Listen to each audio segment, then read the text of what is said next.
Welcome back, brothers, to Warhammer. Tonight we have some Death Corps on Tyranid madness. Before getting into the video, be sure to like, comment any videos and topics you want to see in the future. Be sure to subscribe for the Emperor. I want to thank you guys for your support. You have been killing it. Be sure to check out the merch in the description below. Now, let's get into the video. The world was already a grave when the swarm came. From orbit, it was a dull, bruised sphere, its daylight hemisphere veiled in a permanent pall of ash and industrial haze. Hive cities rose like broken teeth through the filth, their highest spires half buried beneath their own defensive ramparts. Around each hive, around each manufactorum and armor depot, lay belts of fortifications that wrapped the continents in rings of steel and soil. Trench networks carved the land into scars that reached from horizon to horizon, seam after seam of churned mud, broken rockcrete, and rusted wire. In the deep galleries of those earthworks, the guns of the Death Korps of Krieg were already speaking. Artillery bastions shuddered with each discharge. Earthshaker cannons buried in concrete coffers pounded in relentless sequence, their report a continuous thunder that made the air taste of brass and cordite. Heavy mortars coughed out shell after shell, their trajectories plotted days in advance, firing, blind into no man's land, to maintain a permanent storm of high explosive. The siege guns had never truly fallen silent since the first regiment of Krieg had landed upon this world. Their crews understood that silence was merely an interval between bombardments, not a reprieve. Above those bastions, in command bunkers and vox nests cut deep into the bedrock, Auspex arrays tracked the void. Green runes crawled across cogitator slates. Void-born pict feeds flickered in grainy monochrome. The numbers they showed were meaningless to most minds, simple abstractions, tonnage estimates, mass signatures, bio-readings. To the adepts of the Munitorum and the Death Korps officers, who had been raised to think in tallies of shells and skulls, the rising counts had a clearer, heavier meaning. More contacts with every passing moment. More living mass inbound. 1 billion, someone whispered, in a monitoring station far under the primary hive, voice strangled by his rebreather. Close to 1 billion distinct life forms, breaking out of the stellar background like a rash. The Death Korps did not shudder at the figure. They marked it. They adjusted firing tables. They recalculated ammunition reserves and casualty expectations. The data was simply the shape of the task. On the surface, under a sky the color of old wounds, Siege Captain Jarek Holt stood on the forward trench line of the 143rd Siege Regiment and watched his men dig themselves deeper into the grave they had been promised. Mud sucked at his boots. It was not true soil, not in any sane sense. It was a mix of war, chemical sleet and promethium runoff, brick dust from shelled hab blocks, oily ash from burned fuel, and the endlessly churned remains of things that had once been alive. In the half-light, it resembled a dark, sluggish sea, rippling in shallow waves as more earth was cut away and thrown onto the parapets. Rain fell in thin, bitter lines, beading on the lenses of Holt's mask. It carried a faint chemical tang that burned at the edges of the filters. It turned the trench walls into treacherous slicks, slumping sandbags into shapeless bulges. Holt walked through it slowly, step by step along the duckboards, cloak dragging through the filth, his gloved hands clasped behind his back. To either side of him, the Grenadiers of Krieg worked in silence. Men in dark greatcoats, impassive breather masks, and coal scuttle helmets cut firing steps into the walls and rammed in timber braces. Others manhandled heavy stubber tripods into position, testing traverse and elevation, checking feed chutes and cooling jackets. Ammunition crates were opened, contents counted and laid out with ritual precision. The occasional word passed between them over the noise of shovels and distant gunfire, but it was always clipped and functional. Bodies lay where they had been stacked along the rear wall of the trench, beneath torn tarpaulin that did little to hide the outlines. Krieg did not waste manpower on neat mass graves when the trench system itself would inevitably be reclaimed by the Earth. The dead were laid out, tagged, and then used as another layer of revetment. Holt stepped past them without breaking stride. They were already accounted for. A watchmaster snapped to attention as he approached a firing bay where a squad was laying out sandbagged embrasures. "Captain," the watchmaster said, Vox grill buzzing. Holt acknowledged with a slight inclination of his head, his own Vox grill clicking softly. "Fields of fire?" he asked. "Overlapping as ordered," the watchmaster replied. "Heavy stubbers sighted to rake the approaches. Lasegun pit staggered. Minefields keyed to pattern Hark 2. Chem sinks prepared. We have marked kill zones out to 600 meters. 600 meters is optimistic," Holt said, and let his gaze drift over the parapet, out across no man's land. The world beyond the trench was an abattoir waiting to wake. Rusted razor wire coiled in tangled masses, hung with rags and shapes that might have been cloth or might have been skin. Craters overlapped one another, some half-filled with brackish water, others kiln-baked into bare bowls of exposed rock by earlier firestorms. Battered tank hulks lay canted at broken angles, tracks frozen mid-climb, as though still trying to drag themselves another few meters forward. No flora remained. Anything that had once dared to grow here had either been burned away by promethium or ground under armored treads. "Optimistic," Holt repeated more softly. "They will be on us much sooner than that." The watchmaster did not answer. He did not need to. They both knew how fast a living tide could move when driven by an alien will. Holt moved on, inspecting positions, checking range markers painted onto bent rebar stakes, pausing to adjust the sighting of a single sandbag or to indicate a better field of fire with a gloved hand. He exchanged a handful of words with his officers, each conversation like the exchange of bolts between trench lines, quick, precise, lethal to any illusion of comfort. Overhead, the sky grumbled. The distant thunder of the siege guns kept rolling, rolling.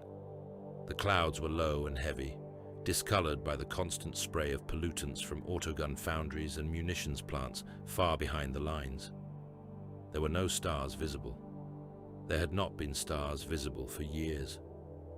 A triple-tone chime crackled over Holt's Vox bead, sharp even through the muffling confines of his rebreather. "Regimental command to forward line," came a flat, filtered voice. "Prepare to receive doctrinal litany." Holt touched a stud on his gorget. The world narrowed as his personal Vox shifted channels. Static hissed, then cleared. "Marshal Hark speaking," said the voice that filled his ears. The marshal's tone was like a shovel blade scraping over stone. Holt stopped, standing with his back to the trench wall, and listened. All along the line, work slowed as officers and men tuned in, every mask-shrouded face turning up toward the featureless sky as though watching for a benediction. "You will remember," Marshal Hark began, "that you are already dead." There was no preamble, no invocation of saints, no softening. "You died when you were consigned to Krieg," the Marshal went on, each word measured. "You died when you were mustered into the Corps. You died when your boots first sank into this soil. Your flesh is a resource already spent. Your blood is a debt already promised." Holt felt the words slide into him like familiar rounds into a magazine. He could have spoken them himself. Every man born to Krieg had heard them, or words like them, since childhood. "Penance is paid only in the killing of the foe," Hark said. "Not in survival, not in endurance. There is no redemption in living longer. There is only the tally of enemies slain. Before you fall, the Emperor requires nothing else from you. I require nothing else from you." The Marshal's voice did not rise. It did not need to. "You will expend yourselves with efficiency," Hark said. "You will maintain discipline in all circumstances. You will not waste ammunition or fortifications or your own bodies. You will suffer in silence. You will kill without hesitation. You will die where you stand. There will be no retreat. There will be no evacuation. A brief pause. Holt could hear, over the open channel, the muted background sounds of a command bunker, the hum of cogitators, the hiss of air recyclers, the distant muffled boom of distant shells. "The enemy that comes is without mercy," Hark said. "You will teach it that we are likewise without mercy. That is all." The vox clicked. The litany ended. Around Holt, the trench returned to motion without a word. Shovels bit into earth. Weapons were checked again. Men resumed loading crates and manning the guns. The doctrine had not comforted anyone. It was not meant to. It simply reminded them what they were for. Holt resumed his walk. The first warning came not from the Auspex screens, but from the warp. Deep in the core of the primary hive, in a shielded chamber lined with warding sigils and brass-set lead, Astropath Cade shuddered on his throne. He was gaunt, his skin parchment thin over bone, his eye sockets sunken hollows beneath a tattooed hood. Wires and cables nosed into the ports drilled along his spine, feeding data that no unaugmented mind could survive. Until that moment, the Immaterium had been its usual storm of distant echoes and half-seen currents. There were always whispers, always the lingering screams of past atrocities, always the faint, cold pressure of the Astronomicon, shining from the distant heart of terror, slicing a thin lane of stability through the shifting madness. Then, that light dimmed. Cade gasped, his back arched against restraints as something vast and inimical slid into his perception, not as an image, but as a weight. It was as though a colossal, blind bulk had drifted across the narrow beam of the Astronomicon's guidance, blotting it out with its own psychic mass. A shadow spread through the warp, a negative presence that ate other signals as it advanced. Blood welled from the corners of Cade's sightless eyes and rolled down his cheeks in thin, slow lines. The choirmaster shouted something, distant and distorted. Cade could not hear it. All he could feel was the pressure of hunger, a cold, aching void, not absence, but a presence defined by what it lacked. A need to feed that was older than stars, yawning over the planet like a descending maw. He screamed, but his throat was already raw from lesser visions, and the sound tore itself into a hoarse animal noise. Far above him, in the blackness beyond the fouled atmosphere, the Krieg flagship Sword of Penance and her attendant battle fleet watched the same shadow fall by very different senses. On the bridge of the flagship, officers hunched over auger stations and hololithic displays. Runes flared as new contacts resolved, icons blooming around the shape of the world like a disease. Each contact was tagged with code: mass, vector, approximate biological content. Multiple Xeno signatures emerging from the Empyrean, intoned a junior officer, voice steady, only because it had not yet learned to be otherwise. Pattern matches confirmed against archive. Hive fleet derivative, primary strain unknown. On the forward pick screens, fuzzy images showed shapes. Living vessels the size of cities, ridged and plated with chitin, trailing veils of bioplasma. Smaller organisms clustered around them in shimmering shoals, like parasites around greater hosts. "More," murmured the master of Auspex. "Still more. Emperor preserve us." No one on the bridge voiced the rising count. It was enough to see the screen. Fill. Captain Lucerne Voss stood with his hands clasped behind his back, eyes fixed on the grim procession. His face was expressionless, his dark uniform immaculate, his cap's silver aquila polished to a dull gleam. Only a muscle in his jaw betrayed the clench of his teeth. "Signal the ground," he said. "Inform Marshal Hark that the swarm has entered high orbit. Estimate biomass strength as per latest auger readings." The Vox officers obeyed, turning to their consoles. orders blurred into the constant litany of naval communications. On the planet below, none of that mattered to the men who stood in the mud and watched the sky. Holt had just reached the end of his inspection route when the clouds tore. At first, it looked like some new weather phenomenon, some fresh betrayal by a poisoned atmosphere. The low ceiling of smog and ash began to glow from within, light diffusing through it in strange, painful shades. There was a distant rumbling, distinct even from the artillery, a sound like vast air being displaced in an instant. Then the first spore fell.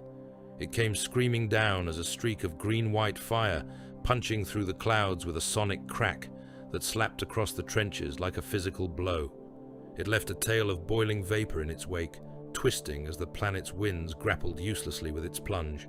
For a heartbeat, it was a meteor. For a heartbeat more, it was a burning spear. "Spore impact!" someone shouted down the line, unnecessarily. Eyes were already tracking it, laser gun muzzles tilting skyward out of instinct, before discipline forced them back to their pre-sighted arcs. The spore smashed into no man's land 200 meters ahead of Holt's position. The impact threw up a fountain of mud and broken rock. Shock waves rolled outwards, flattening razor wire and tossing loose boards from the trench lip. Men staggered and recovered. A hiss of static washed over the Voxnet as the blast kicked up particulate that interfered with signals. Holt braced himself against the parapet and watched. More streaks appeared in the sky, dozens, then hundreds, trailing fire and smoke. The clouds glowed like a diseased aurora as the mycetic storm thickened. Behind the trench, the flak batteries woke fully. Quad autocannons traversed with mechanical shrieks, barrels already spinning as their crews pulled blessed triggers. Streams of tracer fire climbed into the heavens, stitching burning lines through the falling night. Hydra platforms spat flurries of high-velocity shots toward the densest clusters. In the mid-distance, entire swathes of sky became latticed with defensive fire. Some spores died in that web. Holt saw them burst apart, splitting like rotten fruit, their contents atomized in the air or scattered over distances too vast to survive. Others suffered glancing hits, carapace ruptured but not wholly destroyed, tumbling end over end to gouge obscene scars into the landscape. Far too many did not die at all. They fell through the storm of shells as though it were nothing more than weather, their own organic shells ablaze, armored flesh sloughing away under the friction of re-entry, inner sacs hardening to protect what mattered. They slammed into the ground with bone-breaking force, casting up geysers of fire and earth. The trench line shivered. A few booms were close enough that loose dirt trickled down from overhead struts. "Stand to," Holt said, his voice level. His men rose into firing positions with mechanical precision, boots set, laser guns shouldered, bayonets fixed.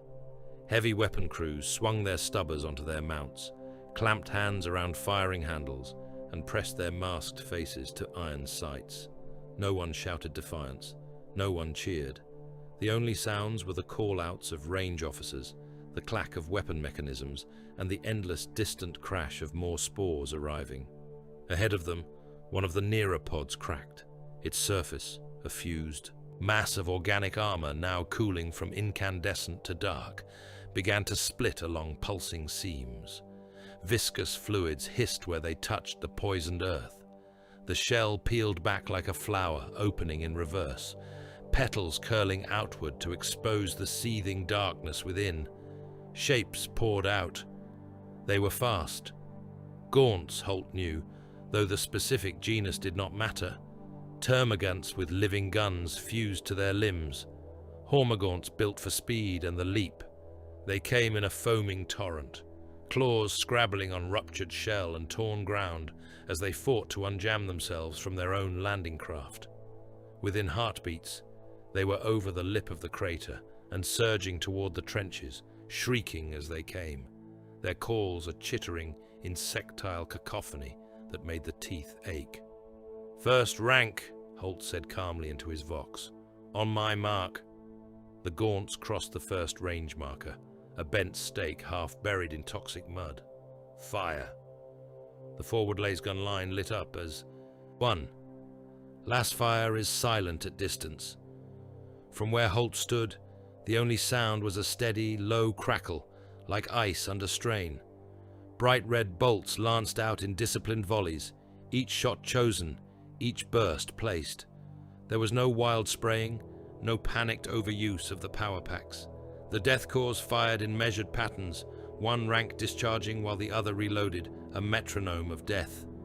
The first wave of Gaunts disintegrated under that crossing hail, bodies punched back, limbs scythed away, holes burned through carapaces, fusing alien flesh into unrecognizable shapes. They fell into the mud and were trampled by those behind. Heavy stubbers joined in a heartbeat later, their deeper rattle overlaying the crackle of Lasfire.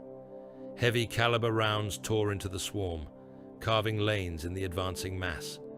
Bits of chitin and ichor sprayed, lost immediately in the haze and smoke. Artillery, pattern 1, Holt voxed.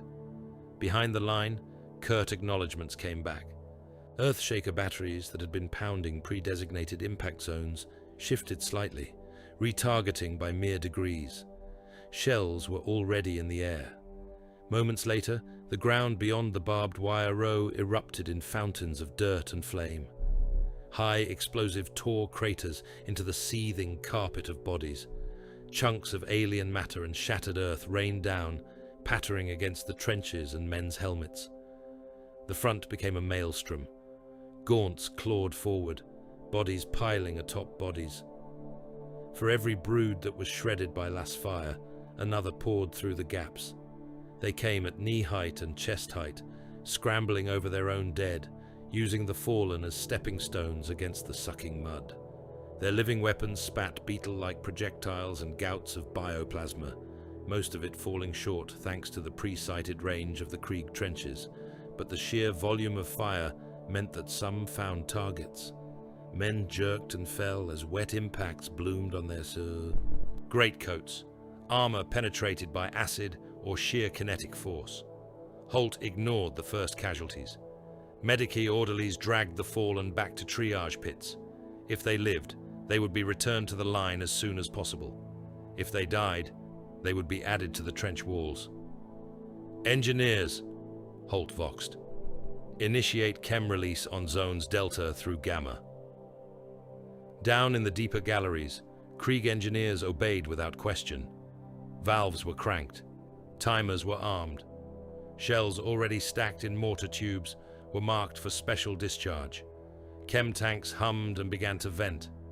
Along pre-measured trenches and drainage ditches, concealed lines opened and poured their contents into the low ground ahead of the main line. Thick, clinging liquids flowed out, carrying within them the distilled malice of Krieg's chemical foundries. Where they pooled, the mud went black and glossy. Artillery crews switched out their munitions, gas shells, marked with warning chevrons that meant nothing to the enemy and less than nothing to the death corps, were rammed home. Mortars thumped, shells arced overhead, and came down in the midst of the swarm with wet, cracking bursts. Clouds of vapor blossomed. Under normal stars, they would have glowed a sickly color. Under this sky, they were simply another shade of darkness, roiling outward, hugging the ground. The Tyranids ran into them without slowing. For a few heartbeats, nothing seemed to change. Then the front edges of the clouds became zones of violent motion. Gaunts thrashed and stumbled, their movements turning jerky. Chitin bubbled where the gas clung, blistering into weeping lesions before sloughing away. Some creatures swelled, their own internal biofluids reacting with the compounds in the Krieg mix until they burst like overripe fruit. Others simply dropped, legs folding, bodies twitching spasmodically before lying still. The gas did not care. It rolled on. A faint keening rose beneath the constant shriek of Tyranid gun beasts and the snap of Lasfire. Holt knew what it was without needing to look back. Mask failure. A filter unit that had gone too long without replacement, perhaps. or a seal compromised by shrapnel. Somewhere along the line, a death corpsman had taken a breath and drawn in something other than recycled, rationed air. The screams were muffled by the filters of those who heard them. They were brief. "Maintain position," Holt said. "Do not move." No one moved. No one broke from the firing line to drag a comrade out of the cloud. Krieg did not waste men on individual rescues when the gas was loose. Those within its reach were already dead. Their deaths could at least be used to anchor the advance. The chem-floods did their work with implacable efficiency. Where they met Tyranid flesh, that flesh failed. Where they met Krieg armor and treated cloth, they beaded and slid. The Death Corps stood in their trenches and fired into the roiling darkness. Eyes focused on the silhouettes bounding within it. The swarm pressed on. Holt watched gaunts climb over mounds of their own dead, clawing at whatever purchase they could find. Creatures with half their limbs eaten away still dragged themselves forward, mouths snapping. Acid ate through their shells, exposing raw, pulsing tissue beneath. But the Tyranids did not flinch or falter. They had no instinct for self-preservation beyond obedience to the overriding will that pushed them on. They died in their thousands. They died in their tens of thousands. It did not matter. For every rank that fell, another flowed into place, the sheer weight of biomass filling in gaps like mud poured into a trench collapse. Bodies stacked upon bodies until they formed ramps, and new broods ran up those ramps, using the dead as cover, using them as living sandbags. Behind them, in the haze, larger shapes moved. Holt saw the first Tyranid warrior push through the crowded mass, towering over the gaunts. Around it, it was a grotesque fusion of bestial and insectile forms, carapace ridged and plated, scythe limbs dripping with what might have been its own blood or that of its prey. Its head turned as it advanced, tracking something beyond the range of human senses. Living weapons pulsed along its arms, discharging coils of spined projectiles that arced overhead and detonated against the trench parapet. "Synapse creature," Holt voxed. "Mark targets. Concentrate fire." Lasguns swung, red beams stabbing into the looming figure. Stubber crews walked their streams up its torso. Chunks of armor shattered, ichor spraying in fans. The warrior staggered, but did not fall. It bellowed, a hideous, warbling roar that cut through the lesser chatter of its brood. Behind it, another appeared, and another. Further back, through the smoke and falling dirt, Holt glimpsed something greater still, a vast, crowned form, marching like a spider god among the lesser beasts. A hive tyrant, he thought, though at that distance it was hard to tell where the smoke ended and the monster began. Its eyes burned like coals in a furnace. He could feel its gaze skim the line, not as a physical sensation, but as a kind of pressure behind the eyes. Artillery teams shifted fire again. Spotters called in new coordinates with machine-precise diction, feeding the bastions the positions of the Synapse beasts. Earthshaker shells came down in patterns centered on those larger shapes. The ground bucked as the barrages landed, sending shockwaves through the trenches. Holt lost sight of the hive tyrant in the blossoms of explosion. When the smoke thinned, new shapes were there. The warriors that had fallen became piles of cooling alien meat, and the swarm did what it always did. Lesser creatures climbed over them, dug into them, burrowed through them. Some fed, others simply used them as elevated firing positions, clambering up onto the bodies to spit their own bioprojectiles at the trenches. The loss of individual synapse nodes meant nothing so long as others remained. The living tide adapted, reflowing around obstacles almost before they formed. Holt watched, and in that moment the thought came to him with the same cold clarity as a gun sight framing a target. This world was already dead. He felt no fear in the recognition. Fear was a wasted reaction. He felt only the familiar narrowing of focus, the way the universe contracted down to targets and ranges, ammunition stocks, and lines of retreat that would never be used. His vox crackled on the command channel. "Marshal, hark to all commands," came the marshal's voice. In the background, Holt thought he could hear the frantic chatter of Auspex adepts, but Hark's tone was as steady as ever. "Latest auger projections are confirmed. Enemy biomass in system is estimated at close to 1 billion organisms, with further reserve potential unmeasured." There was a rustle of static. Somewhere in the command bunker, cogitator banks would be updating. Logistics officers would be redrawing supply charts. None of it would include provision for survival. "You will maintain current rates of fire," Hark said. "You will continue expenditure as per standing orders. This world is not yet judged beyond redemption. Until such a judgment is rendered, you will hold and kill the enemy." The line clicked dead. Holt watched the gaunts come on, watched the warriors loom, watched the sky blaze as more and more spores tore through the poison clouds. He knew the new estimates would be feeding through the fleet, through the sector command, through the labyrinthine systems of the Imperium's war machine. Close to 1 billion Tyranid organisms.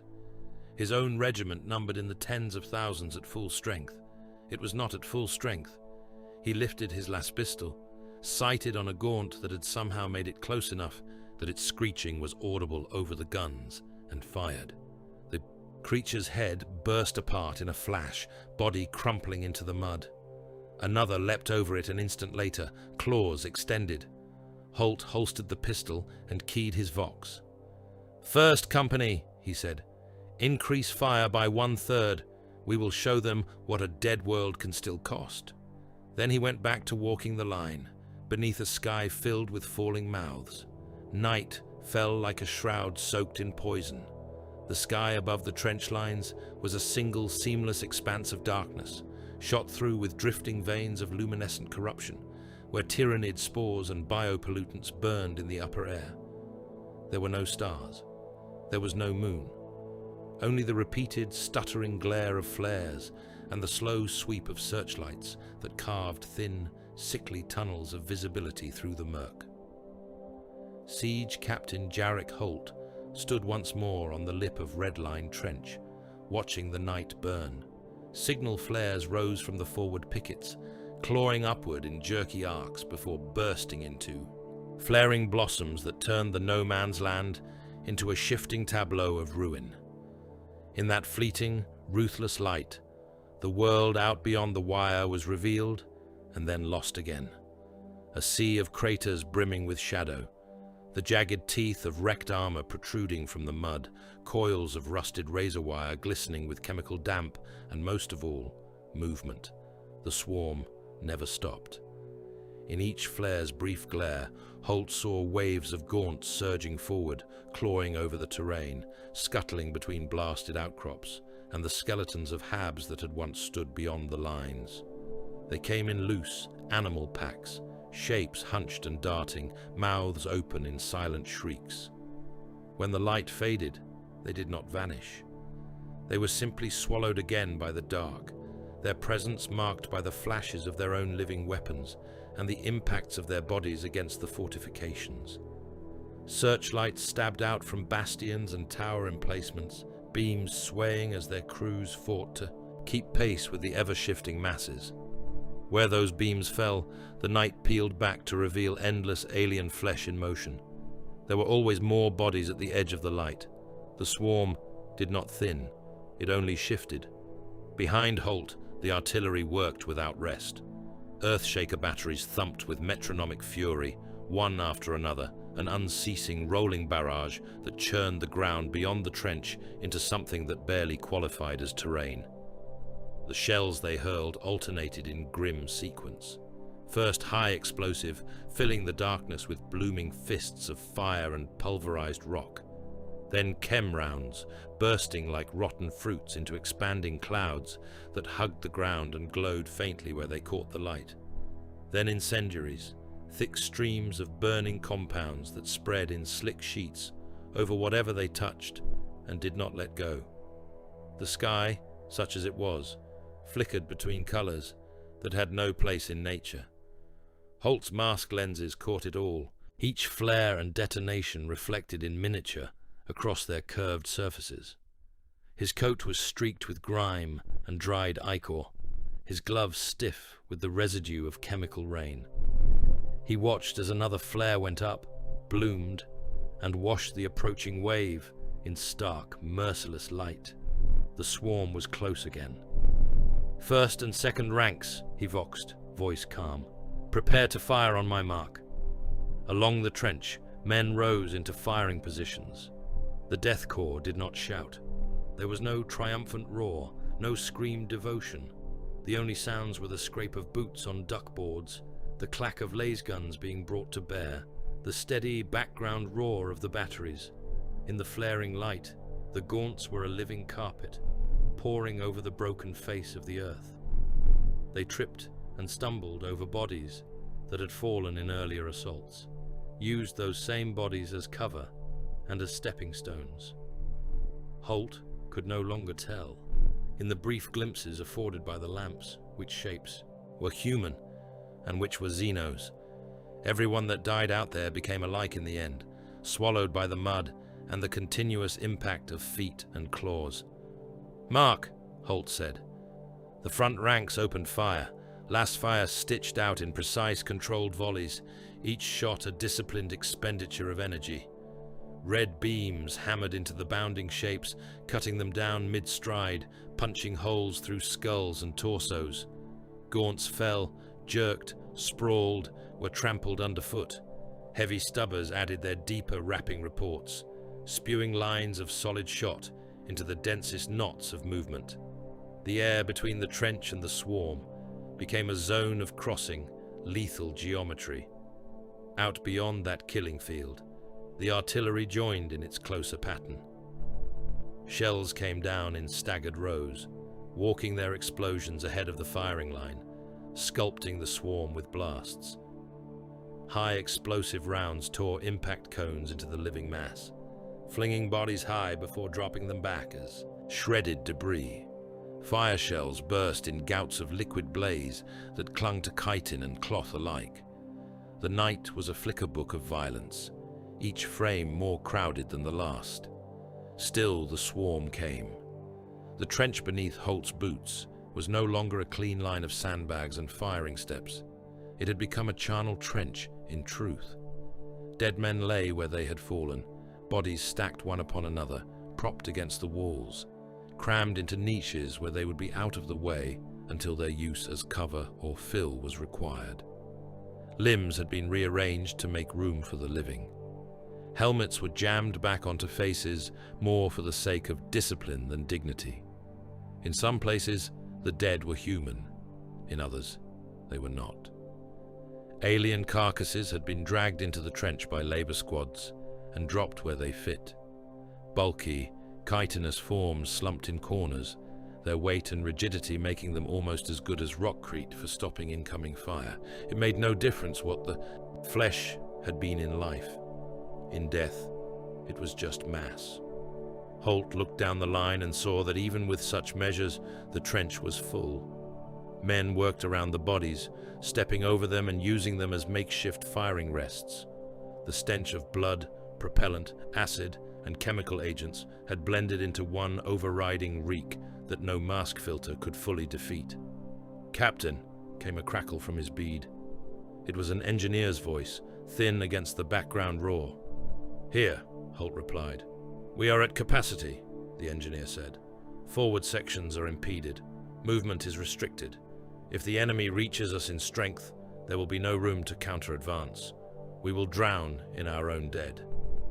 Holt looked out over the parapet, at the slurry that passed for ground in front of the trench. He could see, in the flare light, that the leading edge of the swarm was climbing more easily now. So many bodies had been laid down under the constant fire that the Tyranids had begun to build their own ramps, piles of corpses pressed down flat by the ceaseless passage of claws. If the trenches themselves became as choked, there would be no room left to fight, only room to be consumed. "Confirm pre-buried charges in sectors Alpha through Kappa," Holt said. There was no hesitation in his voice.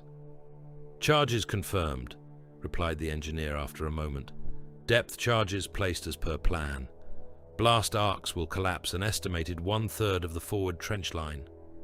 "And everything in it?" Holt said. "Yes, Captain." Holt held on to the trench lip with one hand for stability as the ground shook under the impact of another salvo. He watched the next wave of gaunts break against the constant fire, saw them hesitate for the first time as the ramps of the dead grew slick and unstable under their own weight. "Detonate all charges in those sectors," Holt ordered. "On my authority, execute now." "Acknowledged," came the answer. There was no argument, no plea. There never was.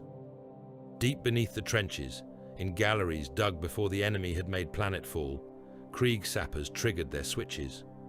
For a few seconds, nothing changed on the surface. Then the floor dropped away. Sections of the forward trench line simply vanished. Where they had been, the earth heaved and collapsed, slumping inward as carefully weakened strata gave way under the force of the shaped charges. Timber supports splintered. Sandbags tumbled. In an instant, hundreds of meters of trench became a jagged trough, its sides cascading downward in a roar of displaced mud, rock, and bodies. Men, weapons, and corpses alike were swallowed. The living had no time to scream. The earth closed over them too quickly. The dead did not care. What had been a defensible position became, in that single act, a mass grave. The swarm surged forward, sensing opportunity, but their path too fell away beneath them. Gaunts leaping toward the trench found only empty air under their feet and plummeted into the collapsing ruin. They landed in a grinding chaos of debris and flesh, snapped limbs, broke themselves on the armor and gear of those buried beneath. More of their kind piled atop them, tumbling into the freshly made pit until it was choked with thrashing alien bodies. The ground above compacted as the collapse settled. The trough became a clogged furrow of mingled dead and half-buried living, a featureless stretch of churned slurry. "Collapse confirmed," reported the engineer. "Biomass inaccessible. Enemy advance in those sectors disrupted." Holt watched as the swarm diverted around the ruined sections, forced to seek new avenues through fields that were still under the guns. He felt nothing at the thought of the men entombed down there. They had done their duty. They had become one more weapon wielded against the foe. The night continued. A stretcher was brought to the forward aid station, cut into the trench wall, near Holt's command post. The Medicae there worked under dim, hooded looms, their white coats turned grey by soot and chemical stains. They did not look up when Holt passed. He did not often stop. Medical business was its own battlefield. This time, he halted for a moment, drawn by a voice that cut through the constant background noise. "Return me to the line," the man on the stretcher was saying, words slurred by painkillers and shock. His mask had been removed, his face pale beneath its tattooed numbers. Sweat beaded his brow despite the chill. "I can still fire, Watchmaster. I can still stand." His legs ended at the mid-thigh, wrapped in hastily bound dressings that were already seeping dark. The Watchmaster who had escorted him said nothing, merely held the stretcher steady. The Medici looked up, eyes flat behind his own lenses. "The line is already ahead of you, Grenadier," he said. His tone was not unkind. It simply lacked any space for indulgence. He examined the ruined limbs with professional detachment, fingers pressing at bandages, assessing the extent of the damage. "You will not walk again. You will not be returned to combat. You will be an ongoing drain on resources." The Grenadier's eyes rolled, trying to focus on Holt, then failing. "Let me crawl," he insisted. "Give me a rifle. I will hold the step. Do not waste me." Holt knew the type. On Krieg, there were no cowards. There were only those too broken to function, and those not yet broken enough. "The shells are falling too fast to waste space in the rear lines," the Medicae said. "We do not have the transport to move you. We do not have the supplies to maintain you. Your usefulness to the cause is at an end, Grenadier." The man swallowed, breath coming in quick, shallow pulls. "Permission to die in battle," he whispered. The medic glanced once at Holt. The captain gave the slightest of nods. "Permission granted," the medic said. He reached for a prepared injector, slid the needle home with practiced ease into a vein at the crook of the grenadier's arm. The drug was fast. The man's eyes closed before he could form another word. His chest rose once, twice, then stilled. The medic waited for a count of 10 heartbeats, then removed his fingers from the man's neck. "Confirmed time of death," he said, more to himself than anyone else. He reached for a metal tag, stamped a code upon it, and affixed it to the collar of the greatcoat. "Mark for incineration at earliest opportunity. Limbs severed prior to death. Ensure full burning. No useful tissue remains." The watchmaster nodded, took up the stretcher handles once more, and bore the body away toward the rear. Holt moved on, feeling no need to linger. The exchange was unremarkable. It would have been more remarkable had the medici chosen differently. Outside the narrow circle of the aid station's light, the war shifted again. The chem clouds rolled, pushed by night winds. The first deployments had been devastating, cutting down gaunts in swathes and leaving heaps of dissolving bodies in their wake. Now, as Holt watched, new forms moved within that mist. Some of the gaunts that broke through the cloud banks bore carapaces stained a different hue, darker plates that seemed to shed the clinging vapors. Their movements were labored, but not halting. They coughed and hissed, expelling streams of discolored fluid from vent slits along their flanks before surging on. Others had bulbous sacs grafted to their sides, pulsing as they breathed. Those sacs burst when they were struck by stray rounds or when the concentration of gas grew too high, releasing jets of something that reacted with the Krieg compounds, thinning the clouds, dispersing them. Behind those altered broods lumbered larger shapes, bloated beasts that belched out plumes of searing flame. Pyrovores, their oversized maws dripping with corrosive slime, trudged along the killing fields, vomiting tongues of burning bile that rolled forward in waves. Where that blaze met the chem clouds, firestorms burst into life, consuming the vapors and leaving behind only heat and poisonous smoke. "They are learning," Holt said quietly into his vox, watching a line of gaunts cross a patch of ground that had previously been death to everything living. "Adjust chem mixes, randomize deployment patterns. Do not repeat the same sequence twice." "Acknowledged," the engineer vox replied. "We will change combinations and dispersal intervals. Expect variance in lethal zones." It would buy them some time. Not much. The hive mind adapted with obscene speed. Every minute they held was bought with the blood of thousands. A tremor ran through the trench under Holt's feet, different in quality from the constant background thumping of the guns. A deeper, more local vibration. "Impact at Redoubt K-9, came a frantic call over the command net. "Great beast firing. Bioplasma breaching outer defenses. Repeat, K-9 outer wall compromised. Termagant broods entering." Holt turned, looking along the line toward the faint glow that marked the nearest bastion. Redoubt K-9 had been a strong point on the regiment's flank, a squat mass of ferrocrete and hard-pointed guns that anchored the connecting trenches. Its guns had been roaring all night, adding their disciplined fire to the storm. Now, between the rising spumes of dust and smoke, Holt saw new flickers, a sickly blue-green glare that washed over the bastion's outline, followed by sudden bursts of darkness where sections of wall simply ceased to exist. Carnifexes, he realized. Living battering rams hurling gouts of concentrated bioplasma at the defenses. The bastion's return fire stuttered, faltered, died. "Termagant broods inside K-9, the Vox voice continued, strained but controlled. "Second and third floors overrun. Request immediate support."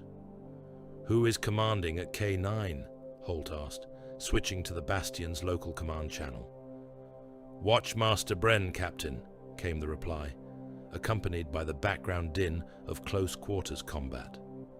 Holt could hear the crack snap of lass fire at very close range, the raw snarls of gaunts, the clang and scrape of entrenching tools used as weapons.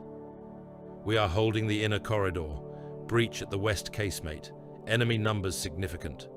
"Hold," Holt said. "Reinforcements en route." It was a lie. There were no reserves left to send.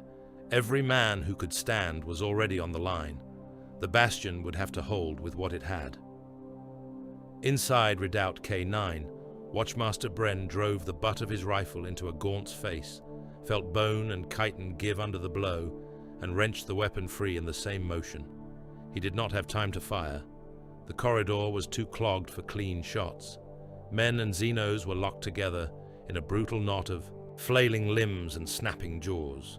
"Hold the choke point!" Bren barked over his section's Vox channel. His own mask grill was flecked with alien ichor. His coat was torn in several places, though he felt no pain yet. Adrenaline and conditioning carried him. Do not step back. There is nowhere to fall back to. He drove forward instead, shoulder to shoulder with his grenadiers, bayonets stabbing, entrenching tools swinging in short, efficient arcs. The termagants screeched as they died, their bodies tumbling underfoot. For every one that went down, another pushed in from behind, living rifles spitting bioprojectiles at point-blank range, claws flailing. Somewhere above, the bastion shook again as another bioplasma salvo struck. Dust and fragments fell from the ceiling. A chunk of ferrocrete clanged off Bren's helmet, staggering him. He planted his feet and did not yield. "Watchmaster," called a Vox operator, pressed into a niche halfway down the corridor, speaking into his throat, mic even as he tried to keep his las pistol clear. "Message from Regimental Command, Marshal Hark himself."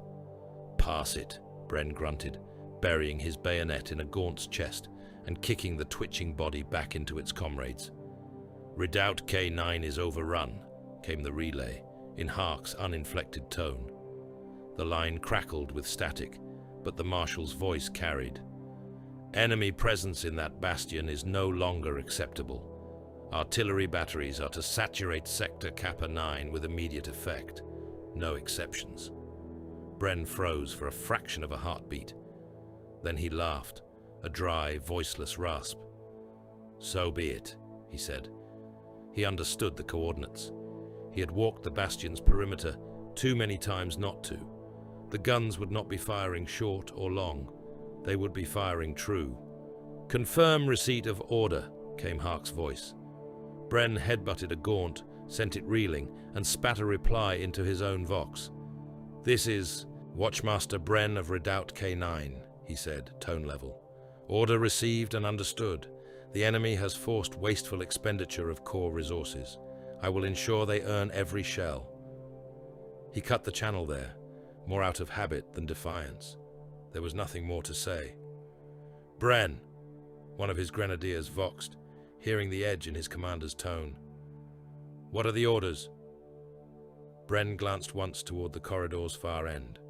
Through the press of bodies, he could see the broken remains of the bastion's inner blast doors. Beyond them lay the generator rooms, the ammunition stores, the comms hub. All of it about to be reduced to dust and vapor. "Artillery is coming down on this position," he said. "Regimental scale, sector saturation." There was a brief, heavy silence on the line. Then the grenadier replied, "Acknowledged." No one demanded explanation. No one cursed the marshal. They all understood their place in the calculus. "Then we will." "Advance," Bren said. He shifted his grip on his rifle, reversed it in his hands to use it fully as a spear. "Corpse," he voxed, opening his channel to every mask-sealed skull in the bastion. "Forward, fix them, make the shells count." A ragged chorus of click-click acknowledgements answered him. The grenadiers of Redoubt K-9 stepped as one into the press, driving their weight into the knot of alien bodies. Bayonets punched home, entrenching tools rose and fell, boots slipped on slick floors and found purchase again. Somewhere above, Far away, yet terribly close, the artillery bastions adjusted their aim. Shells already in flight could not be called back. Those following were retargeted, their machine spirits appeased with new coordinates, their fuses set. From the deck of Sword of Penance, the bombardment was just another ripple in the constant flicker of surface activity. Captain Lucerna Voss stood before a hololithic projection of the planet, hands clasped behind his back, while casualty estimates and damage reports scrolled along the lower edge of the display. Icons representing regimental positions flared and guttered as Vox contact was made and lost. Areas of intense biomass concentration pulsed with ugly light, fed by Auspex readings and picked captures. Sector Kappa 9 is showing extreme fluctuations, said the Master of Auspex, tapping runes on his console. Multiple detonations. Pattern matches heavy artillery saturation. Enemy biomass density decreasing rapidly in that grid. And loyal forces? Voss asked. The officer hesitated before answering. Also decreasing, he said. To extinction by projection. Voss grunted softly. On another display to his right, a thin line of text indicated total Tyranid biomass consumed by the guns so far. Another line showed Krieg losses by regiment and estimate. The two numbers climbed in parallel, one feeding the other. At current rates, murmured his first. Officer, we will run through a significant portion of the Hive Fleet's committed organisms, but not enough to unmake it entirely. If local biomass is fully harvested, the swarm will be stronger when it leaves than when it arrived. Soft, unwelcome words, spoken with the hesitant caution of a man perched at the edge of doctrine. There are Exterminatus-grade warheads sealed in our magazines, added another officer in an even lower voice, as though name-dropping a curse in a chapel. Cyclonic charges, life-eater strains. If we were to deploy them now, Captain, we could deny the enemy all of this biomass in one stroke. The suggestion hung in the command air like smoke. Voss did not look away from the struggling lights on the planet's surface. We do not deploy such weapons on suggestion, he said. We do not arm them on whispers. The authority to sanction planetary destruction lies with higher command. Not with one ship, Captain, not with one battle fleet. We hold orbit. We supply fire support as requested. We obey. His tone brooked no argument. The bridge crew bent their heads back to their tasks. The warheads remained sealed, their machine spirits slumbering for now. On the surface, the guns fell. The first salvo into Redoubt K-9 sector came down like the fist of an uncaring god, sighted not to target individual beasts or structures, but to erase an entire coordinate grid. The shells impacted in close-spaced clusters that overlapped and compounded one another's effects. The bastion, the trenches feeding into it, the swarming Tyranids pressing against its walls, all vanished into a royal of fire and pulverized rock. From Holt's vantage on the adjacent line, the world simply seemed to bloom, a sudden blinding halo of explosions rising where K-9 had stood. Shockwaves hammered his trench, knocking men from their feet, shaking dust and splinters from the overhead braces. Heat rolled across the parapet like the breath of a furnace. The swarm in that sector ceased to exist, so did the men standing against it. For long moments, nothing moved in the kill zone. The shelling continued, shells digging deeper, collapsing subterranean galleries, turning ferrocrete foundations into gravel. Eventually the guns fell silent, barrels cooling, breech blocks clacking open. Holt waited until the last echo had faded, then voxed for a forward reconnaissance. Hours later, as the sky began to pale with a dawn that brought no comfort, Holt walked into what had been Redoubt K-9. There were no walls left, no bastion, no trenches. The earth had been turned over and over until it resembled a landscape on Krieg after the final detonation. Shallow craters overlapping one another, filled with a foul slurry where liquefied soil and what remained of flesh had mixed and settled.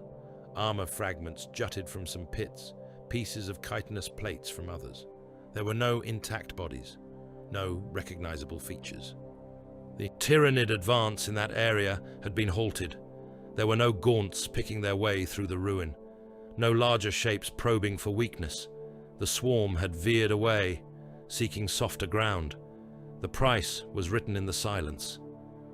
Holt's boots squelched as he walked. The air smelled of chemical residues and burned things. His escort moved with the same measured pace, rifles held ready out of habit rather than expectation. "Sector clear of active Xenos biosignatures," reported a Vox operator at his elbow, consulting a handheld Auspex. "Residual biomass is inert." "Does not look inert," one of the grenadiers voxed quietly, eyeing a slow bubble rising from a crater's surface before it popped with a sound like a sigh. "It is denied to the swarm," Holt said. "That is all that matters." He paused, looking over the wasteland, trying to imagine where the corridors had run, where Watchmaster Bren and his men had stood when the order came. It was pointless. The shells had erased such distinctions. They were part of the landscape now. He turned away and made his way back toward the surviving trenches. There were more lines to hold, more kill zones to maintain. Deep in the command bunker, far beneath the surface, Marshal Hark stood before a projection of the world, not unlike the one on Sword of Penance. His staff clustered around, their faces hidden behind their masks, their eyes on the figures scrolling past in hard, glowing green. "Updated casualty rates," intoned a logistics adept. "Based on current loss ratios and swarm reserves, total planetary defense collapse projected within a matter of weeks. 2 at most, assuming no reinforcements of significant strength." "Reinforcements of significant strength are not forthcoming," Hark said. His voice was as flat as ever. "Segmentum Command is engaged on multiple fronts. This world is one siege among many." The adept inclined his head in assent, fingers moving over, cogitator keys. "At predicted rates," added another officer, "Tyranid biomass consumption will reach full planetary capacity by that time. If allowed to harvest without interference, the hive fleet will depart stronger than it arrived. Estimated threat increase to surrounding systems is considerable." Lines of city names and regiment designations slid down the display, each accompanied by dwindling numbers. Hark looked at them, these abstractions that nonetheless corresponded to real men in real trenches, and saw only columns of supply. "Rotate fresh regiments into the front," he ordered. "Draw from reserve lines and newly landed corps assets. The forward trenches must hold as long as possible. The more the enemy is forced to expend here, the less it can bring to bear elsewhere." "There will be no one left, Marshal," murmured a junior officer, too softly for the words to be anything more than thought-made air. Hark did not turn. He lifted one gauntleted hand and traced a line through the shifting display, marking the shape of the war. "There are always more men," he said. "Always more worlds. The core exists to be spent. See that it is spent well." Around him, his staff bent once more to their tasks, adjusting deployment orders, reassigning regiments, turning flesh and bone into figures on a slate.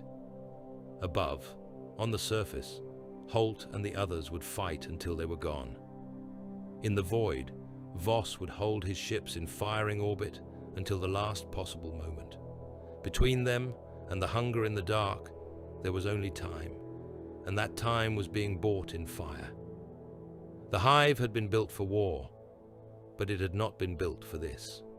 Once, it had been an armor manufactorum of note, a towering aggregation of hab stacks and factory spires that belched forth tanks and guns for 100 regiments. Its lower levels were warrens of assembly lines and munition belts. Its upper reaches a forest of gantries and chimneys that pierced the smog layer and scraped the poison sky. Now it was a fortress and a carcass at the same time. From a distance, the hive city looked as though it were being strangled. Around its flanks, Where once hab blocks and cargo yards had sprawled, Tyranid capillary towers had ruptured from the ground. They rose like obscene, fleshy pillars, pulsing with sick light, their surfaces veined with organic conduits that pumped liquefied biomass toward the swollen nodules at their crowns. Between them, digestion pools boiled, churning pits of slurry that steamed in the cold air. The towers anchored themselves in the ruins of hab districts, bursting through ferrocrete and rockcrete, as though they were nothing but thin crust over richer meat. Some of them had pierced straight into the hive's own foundations, sending root-like growths down through maintenance levels and disused transit tunnels, tapping into the vast stores of potential biomass, still locked in the city's millions of bodies, living and dead. The death Korps of Krieg had been ordered to take that away from the swarm. Siege Captain Yarrick Holt felt the deck of the Gorgon assault transport shudder beneath him as its tracks ground over rubble and collapsed roadway. The interior of the armored hull was cramped and dark, lit only by the red glimmer of lumens set above the bench lines. Dozens of grenadiers sat opposite him, their masks turned toward him, their hands resting on lasguns and trench guns. The air was hot, metallic, vibrating with the growl of the engine and the muffled roar of battle outside. "Objective is the outer hab sprawl," came the crackle over the internal vox. The driver's voice filtered through layers of static and hull. "Target structures marked on your slates. Expect close contact." Holt glanced down at the flickering display clipped to his van brace. Auspex feeds painted a simplified rendering of the hive's outskirts, blocks of buildings reduced to icons, arteries of street and alley sketched in harsh lines. Overlaid upon that were the markers for the capillary towers, each one a pulsing sigil of alien infestation. Around them, red swathes indicated zones already lost to digestion pools. "Remember your orders," Holt said, pitching his voice to cut through the vehicle noise. "We are not here to reclaim the city. We are here to turn it into a weapon. Every structure we cannot hold, we will deny. Every lane we cannot secure, we will block.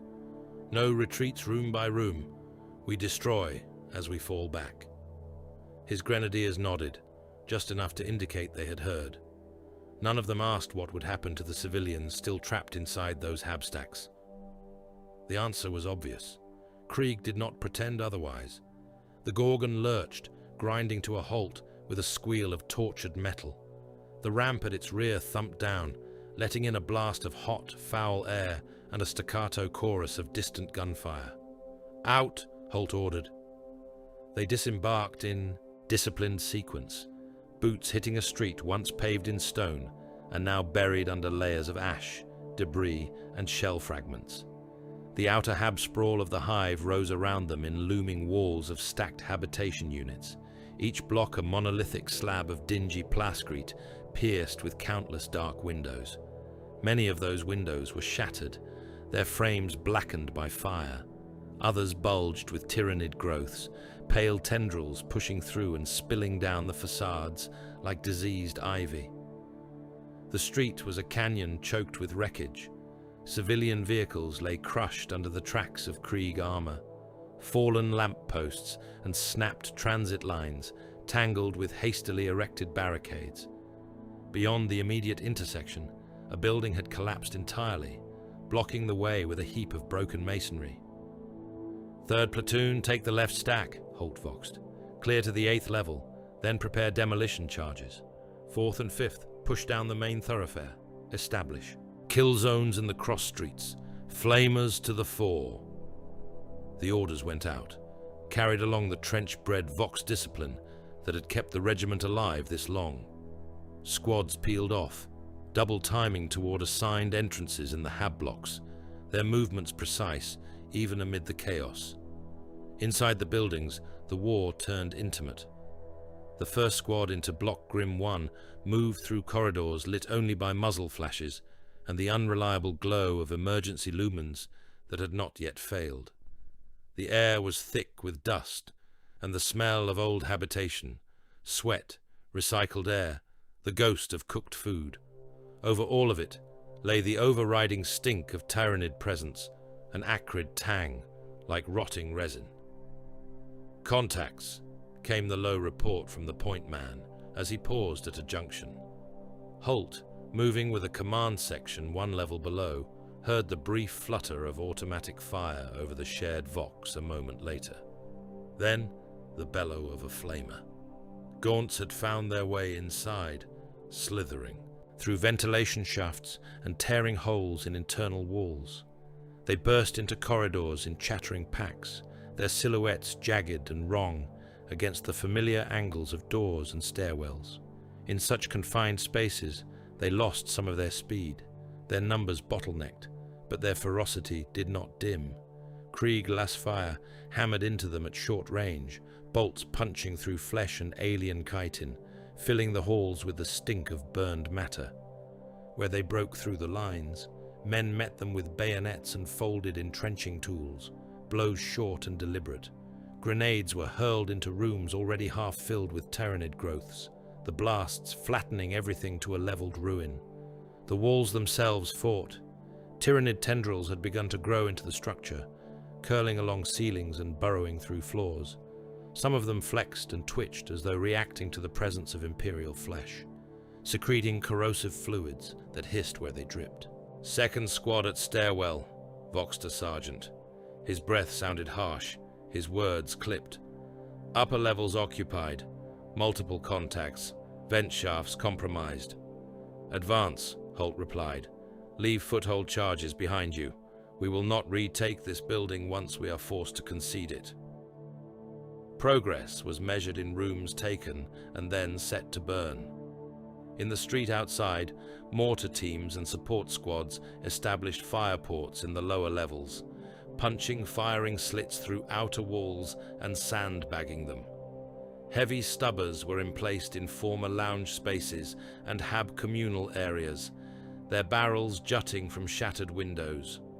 The outer hab sprawl became a warren of overlapping killboxes, every corridor a potential choke point, every stairwell a last stand waiting to happen. It was not enough. Holt reached a broken viewing platform halfway up Block Grim 1 and stepped out into the open, boots crunching on shattered plastic. Through the gap where the wall had once been, he had a clear view toward the nearest capillary tower. It loomed above the hab stacks, a vast pillar of alien tissue rising from the center of a former transit hub. Its base was wrapped in coils of sinew-like conduits that delved into the substructure. Around it, smaller feeder growths radiated outward like the roots of a diseased tree, connecting to structures that had once housed shops and mid-level hab units. Those structures were now faceless, their windows plugged with Tyranid cysts. Near the tower's trunk, shapes moved. Holt lifted his magnoculars, wiping grime from the lenses with a gloved thumb before bringing them up to his mask. What he saw in that narrowed view was not a battlefield, but an abattoir made deliberate. Men hung from the sides of the capillary tower, cocooned in fleshy nodules that protruded from the surface. Their limbs and heads were visible in some cases, in others entirely encased. Some of them still moved, twitching against, their bonds with feeble, instinctive struggles. Tubes grew from the nodules into the tower's surface, pulsing as they drew sustenance. They were not prisoners. They were reservoirs. "Captain," voxed the sergeant at his shoulder. Holt lowered the magnoculars. His eyes behind the lenses did not change. "Promethium saturation," he said. "Full. Civilians are still present," the sergeant said. It was not an objection, simply an observation placed on the record. "They are biomass," Holt replied. "If we do not burn them now, the swarm will drink them and grow stronger.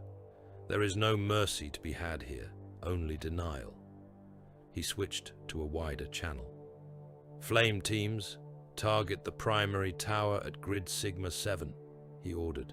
"Artillery, prepare incendiary strike on coordinates as marked. All squads, clear lines of fire." There was no time to evacuate anyone, no way to pick out the living from the already dead. No way to untangle human flesh from Tyranid. Growth without feeding the very process they were trying to disrupt. Within minutes, the first gouts of promethium were washing over the base of the capillary tower. Flamers advanced in disciplined lines, men stepping over fallen gaunts and shattered masonry as they maintained constant streams of burning fuel. Fire clung to the organic material, racing along the conduits, climbing up the tower's surface. The cocooned humans writhed more fiercely as the heat reached them, then went still. Above, the artillery salvo landed. Incendiary shells burst in overlapping patterns around the tower and the structures feeding into it. Thick, clinging flames spread across every exposed surface, pouring into doorways and ventilation shafts, crawling up walls. The capillary tower became a pillar of fire, its outer tissue blackening and splitting as internal pressures built. For a brief, jagged moment, Holt saw the entire growth shudder, as though in pain. Then sections of it slumped, collapsing. Inward, oozing molten substances that fed the blaze rather than quenching it. "What of the other towers?" asked the sergeant quietly. "We do not have enough fuel for all of them," Holt said. "Not this way." In the depths beneath the burning hive, Marshal Hark studied a different representation of the same structures. Hololithic schematics of the city's underworks were projected into the air before him, lines and planes flickering as the ancient cogitators tried to make sense of conflicting data. The capillary towers showed as new growths, thrusting down into the tunnels and maintenance shafts. Around them, highlighted in dull green, were the paths of old transit conduits, sewage channels, and forgotten supplyways. "We cannot stop the towers from rising," Hark said, more to himself than to the assembled staff. "We can only decide how much they cost the enemy." Frontline reports indicate that burning the surface structures inflicts only temporary disruption, said a lieutenant, consulting a slate. "The hive mind can regrow damaged tissue from remaining root structures in a matter of days. We are losing too much promethium for too little permanent gain." "Then we remove the roots," Hark replied. He turned to a tactician from the Armor Corps, a man whose shoulders were still dusted with grit from the last surface visit. "Status of Gorgon assets?" Hark asked. "Operational, Marshal," the officer answered. "Significant attrition, but sufficient numbers remain. Tunnel mole units are on planet, though many are still being rearmed after the last breach operation." "We will deploy them," Hark said. He indicated several points on the hovering schematic, marking the bases of the largest capillary towers. "We will not save this city, but we will cripple the digestion network anchored to it. We will drive in under the primary towers, plant earthshaker charges at their roots, and bring them down from beneath." He traced a route through old sewer lines and maintenance ducts. "Spearhead forces will deploy via Gorgon and Hades pattern breaching drills to these entry points," he went on. "From there, they will advance through the underhive, fighting to these coordinates. Sappers will place fusion-boosted earthshaker charges at each target. Once all are confirmed in place, we will detonate sequentially. It will cost us an entire regiment to reach those points," observed a logistics adept, his tone flat. "Better an entire regiment than an entire world," Hark said. "Pass the plan to Siege Captain Holt. He will lead the spearhead. He has demonstrated an appropriate understanding of expenditure." The underhive stank of 1,000 years of neglect. Holt led from the front as the spearhead dropped down into the maintenance levels. The Gorgons had carried them to hastily blasted breach points in the hive's outer shell, and from there, the regiment had descended on foot, moving through stairwells slick with condensation and grime. The air grew thicker, hotter as they went lower. The dull rumble of artillery became a distant tremor in the bones. They waded into tunnels where sewage and runoff had pooled ankle-deep and then knee-deep, where walls were marked with the ghostly traces of old administratum notices and gang scrawls. Looms flickered overhead. The lights that still functioned cast a sickly, intermittent glow that left more shadow than clarity. Tyranid growths had already found their way down here as well. Tendrils had pushed through cracks in ceilings, dangling above the grenadiers' heads like pale, blind snakes. Organic sheathing had formed over sections of wall, feeding from the damp, slowly devouring cables and conduits. In some places, the tunnels narrowed where fleshy bulges protruded from opposite sides, forcing men to squeeze through, brushing against surfaces that throbbed faintly with hidden circulation. "Keep moving," Holt said. "Single file if necessary. Flamers to the center of each column. Do not linger in constrictions." They were not alone in the dark. The first attack came without warning. One moment the corridor ahead was empty.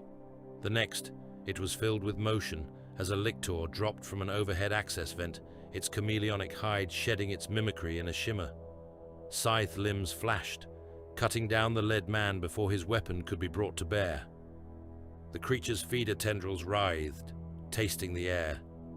It died under a torrent of las fire and shotgun blasts a second later, its body jerking and thrashing as rounds tore into it. A flamer team stepped forward and drenched the corpse and the surrounding walls in promethium.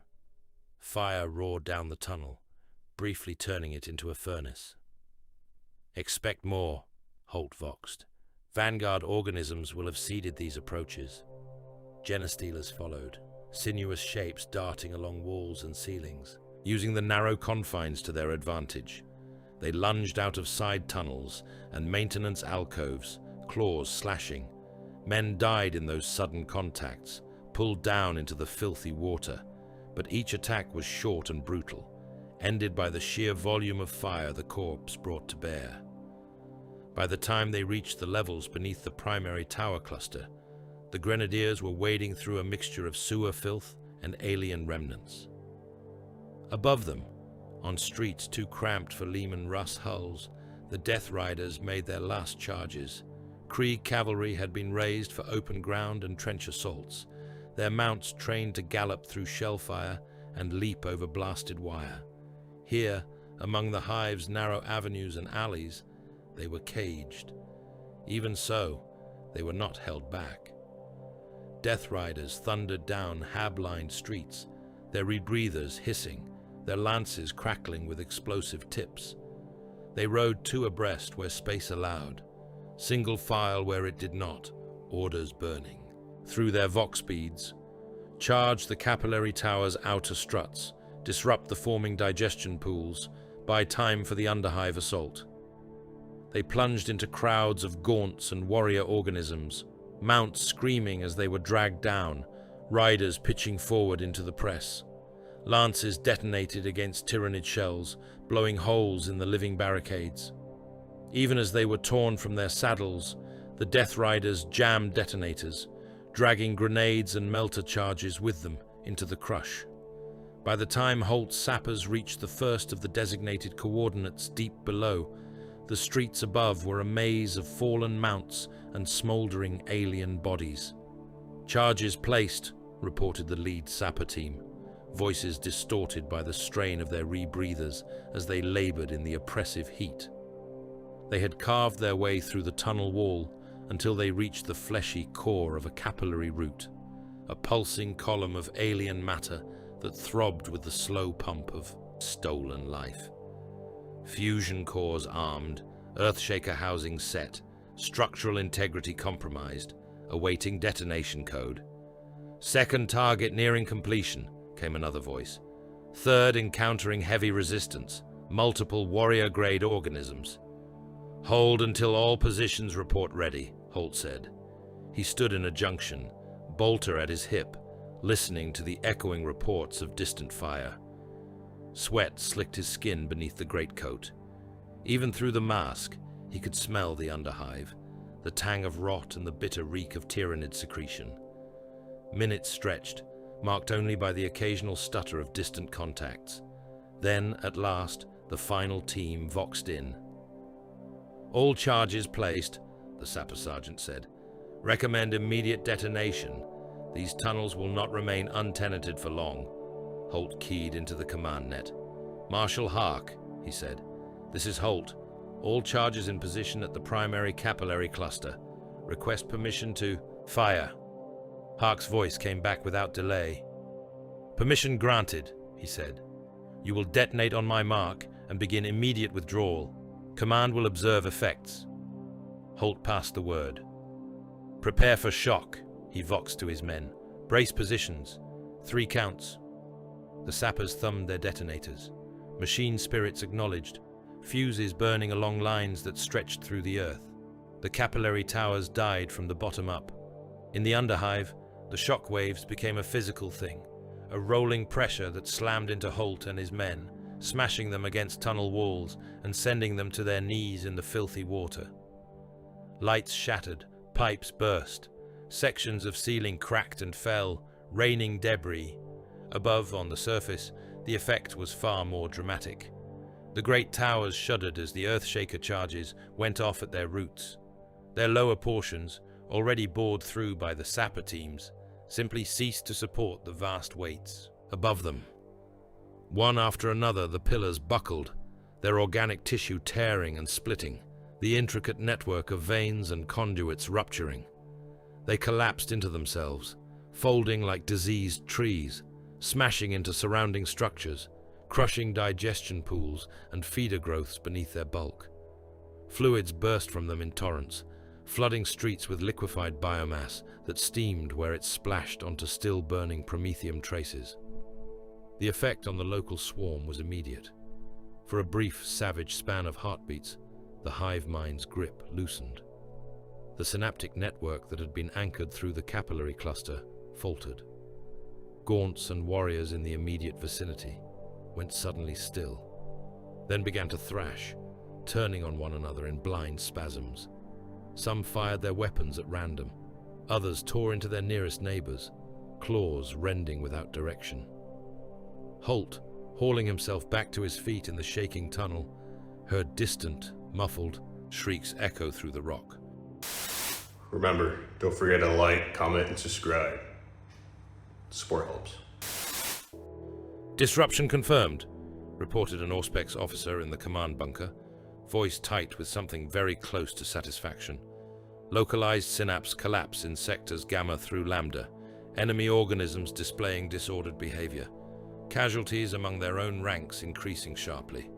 Good, Hark said. Exploit as able. Do not overextend to take advantage. The effect will not last. He was right. The hive mind absorbed the loss, rerouting its control pathways. New synapse nodes surged to prominence, priorities shifting in ways that no human mind could follow. The disordered thrashing lasted moments, perhaps a handful of minutes at most, before the swarm's movements began to cohere again, and then it struck back. Trigons burst up through the ruined streets without warning, titanic serpent-bodied organisms driven to the surface like the heads of subterranean spears. Their emergence shattered already weakened buildings, sending cascades of rubble into the few still standing avenues. They opened their maws and shrieked, a sound pitched to penetrate even the constant thunder of distant artillery. Around them, larger shadows moved. Bio-titans advanced, vast constructs of alien flesh and armor, their limbs like scything towers. They stepped over wrecked tanks and crushed habs as though they were nothing, each stride covering distances that men would have taken minutes to march. Living artillery organisms clung to their backs and flanks, spitting arcs of bioplasma and bombardment spores that rained down on Krieg positions from above.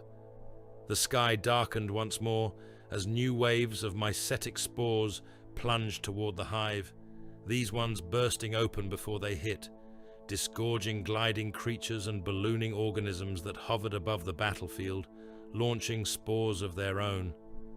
Bioartillery forms like exocrines and biovores appeared on ridges and platforms, hurling organic shells that detonated in showers of chitin shards and toxic gas.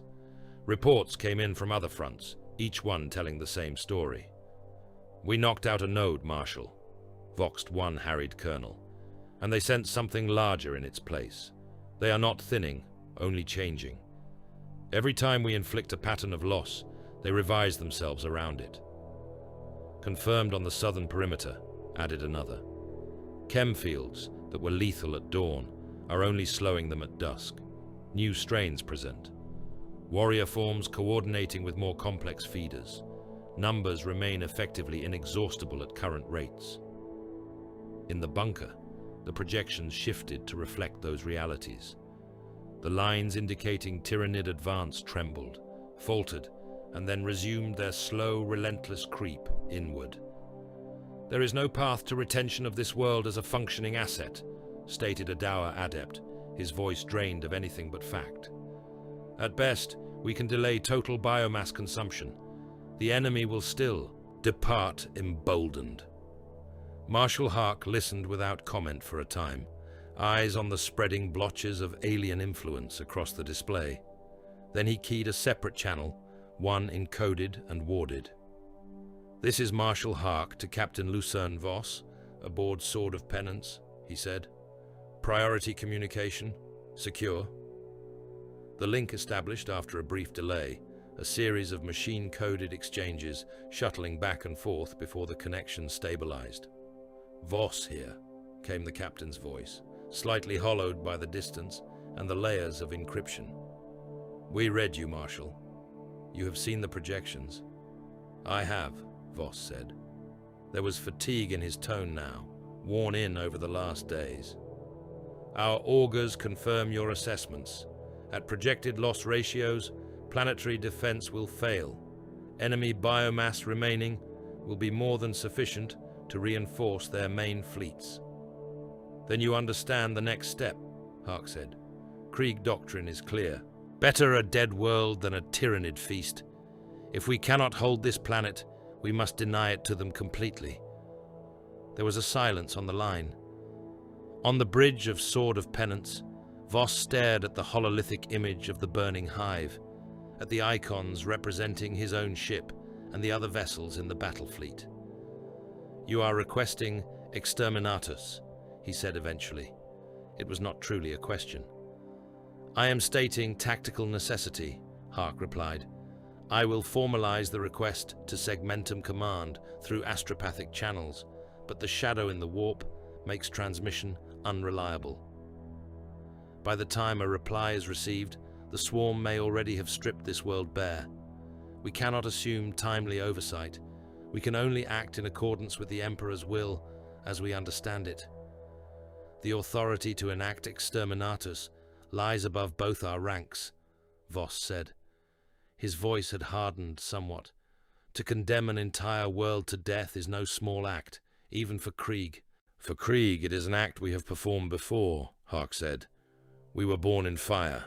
We redeemed our own world by burning it. Do not mistake our willingness for callousness, Captain.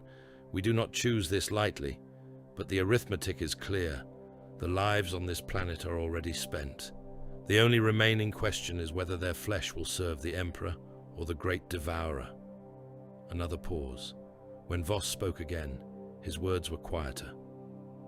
"I am not dismissing your argument," he said, "nor am I ignoring the tactical reality. I will not, however, arm those warheads on my own initiative. Send your formal request.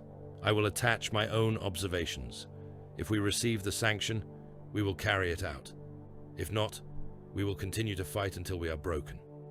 That is all that can be asked," Hark said. "In the meantime, we will inflict what losses we can." "Acknowledged," Voss replied. The channel closed with a soft click. In the bunker, the ambient hum of cogitators and voxets filled the space left by the conversation. On the surface, the hive burned. Holt and his surviving men withdrew step by measured step through the manufactorum levels, pulling back along pre-planned routes as the Tyranids surged into the spaces they abandoned. Each fallback was marked by demolition charges left behind, timed or triggered to bring down ceilings and stairwells as soon as the enemy filled them. By the time Holt reached the upper hab levels, much of the lower city was in ruins. Fire licked through corridors and up lift shafts, fed by promethium and the volatile chemicals stored in the manufactoria. Smoke poured from broken windows and blast holes, joining the already thick smog outside. He stepped out onto a sundered balcony that jutted half over a yawning void where another building had once stood. The metal underfoot creaked, but held. From this precarious height, he could see across a swathe of the hive's outer districts. Block after block was aflame. Capillary towers toppled, or burning marked where the charges had done their work. Digestion pools steamed, their contents scattered. Trails of black smoke rose from wrecked gorgons and shattered armor hulls, from places where Death Riders had made their stands. Beyond that, on the horizon, the swarm still came. The land around the hive was a moving mass of chitin and claw, waves of Tyranid organisms surging forward, their numbers so great that individual forms blurred into one another. Larger shapes moved within that living tide, the silhouettes of bio-titans looming like walking cathedrals of meat, the sinuous undulations of trigon broods burrowing and erupting, the flitting swarms of lesser creatures moving above. The city they had just sacrificed barely registered as a wound. The swarm did not slow. It did not hesitate. It felt no pain. Holt watched it for a while. The rebreather's slow hiss, the only sound near him, the distant roar of battle a constant undercurrent. Marshal Hark was right. This world was already dead. All that remained was to decide how much it would cost the devouring. He turned away from the balcony and back toward the interior shadows, where his men waited, weapons in hand, ready to hold the next line until it too had to be destroyed. The last line of earthworks circled the world's throat like a noose. It had been raised around the primary spaceport and the main Krieg command complex, a vast ring of fortifications that turned the surrounding plains into a maze of trench lines, bastions, and artillery redoubts. Old fortress monasteries that had once belonged to local orders of zealots were stripped of their relics and pressed into service as anchor points for the new defenses, their stone towers bristling with flak batteries and macro autocannons. Every hill had been shaved down or built up according to firing tables. Every natural formation had been either demolished or reinforced until the land bore no resemblance to its former self. From the air, it would have looked like a scar encircling a wound. Siege Captain Jarek Holt stood at the forward edge of that scar and watched the last mobilization of the world. The 143rd Siege Regiment no longer existed as a distinct force. It had been smashed and ground down too many times to be anything but a name. Its remnants had been folded into composite battalions, mashed together with survivors from other shattered regiments, until even the numerals tattooed on men's foreheads had ceased to match their current chains of command. Holt had been given command of one such composite, a knot of veterans and raw arrivals bound together by discipline and the inevitability of death. They were stretched out along a newly cut trench, digging its walls deeper, reinforcing its parapets with sandbags and plate. The earth they hauled up was thick with bones and rusted shell fragments, the leavings of earlier defensive lines that had once lain further back and now existed only as faint ridges underfoot. The new trenches bit through those older scars, cutting down into mass graves where layers of skulls and rotted equipment were exposed before being covered again. The air was filled with the scrape of shovels and the thud of heavy planks being driven into place. Men passed buckets of spoil up and down the line, movements mechanical. Some of those hands were scarred and thickened, the hands of grenadiers who had stood in fire since their boots first touched the soil of this world. Others were smoother under the grime, belonging to freshly landed replacements, whose uniforms still bore creases from Munitorum packaging. All of them were masked. All of them were silent. Holt walked the length of the trench, boots sliding on the damp duckboards. His own greatcoat was stained and patched, his mask, lenses scratched. Where he passed, watchmasters straightened and offered brief reports. He listened and nodded, adjusting the placement of a heavy weapon here, pressing his thumb against a firing step there to feel whether the timber would bear the strain of men bracing against it. Beyond the parapet, The last bastion spread out in complex layers. Forward observation posts, linked by crawl trenches, lay half a kilometer ahead. Behind them, the first ring of continuous earthworks rose, zigzagging to break up blast lines. Beyond that lay more trenches, more dugouts, more gun pits. Siege guns stood in revetted emplacements, their barrels already blackened by constant use. Heavy siege tanks were dug in up to their hulls, turrets swiveling slowly as their crews ran final calibration routines. In the far distance, looming above the encircled spaceport, the spires of the old fortress monasteries stabbed at the sky like accusing fingers. That sky was sick. It had been poisoned long before the Tyranids came, fouled by centuries of industry. But now it carried a new taint. A diffuse, oily stain had settled over the horizon, lit from within by intermittent flashes of lurid color. Spores and biopollutant clouds drifted high above, forming patterns that no human mind could look at comfortably. The faint, ever-present rumble in the air was no longer the exclusive domain of the artillery. Something else moved up there. "Trench depth is sufficient for now," Holt said to the nearest watchmaster. "Once the line is manned, we will deepen it further. No man stands higher than his own breastbone above the parapet. No silhouette."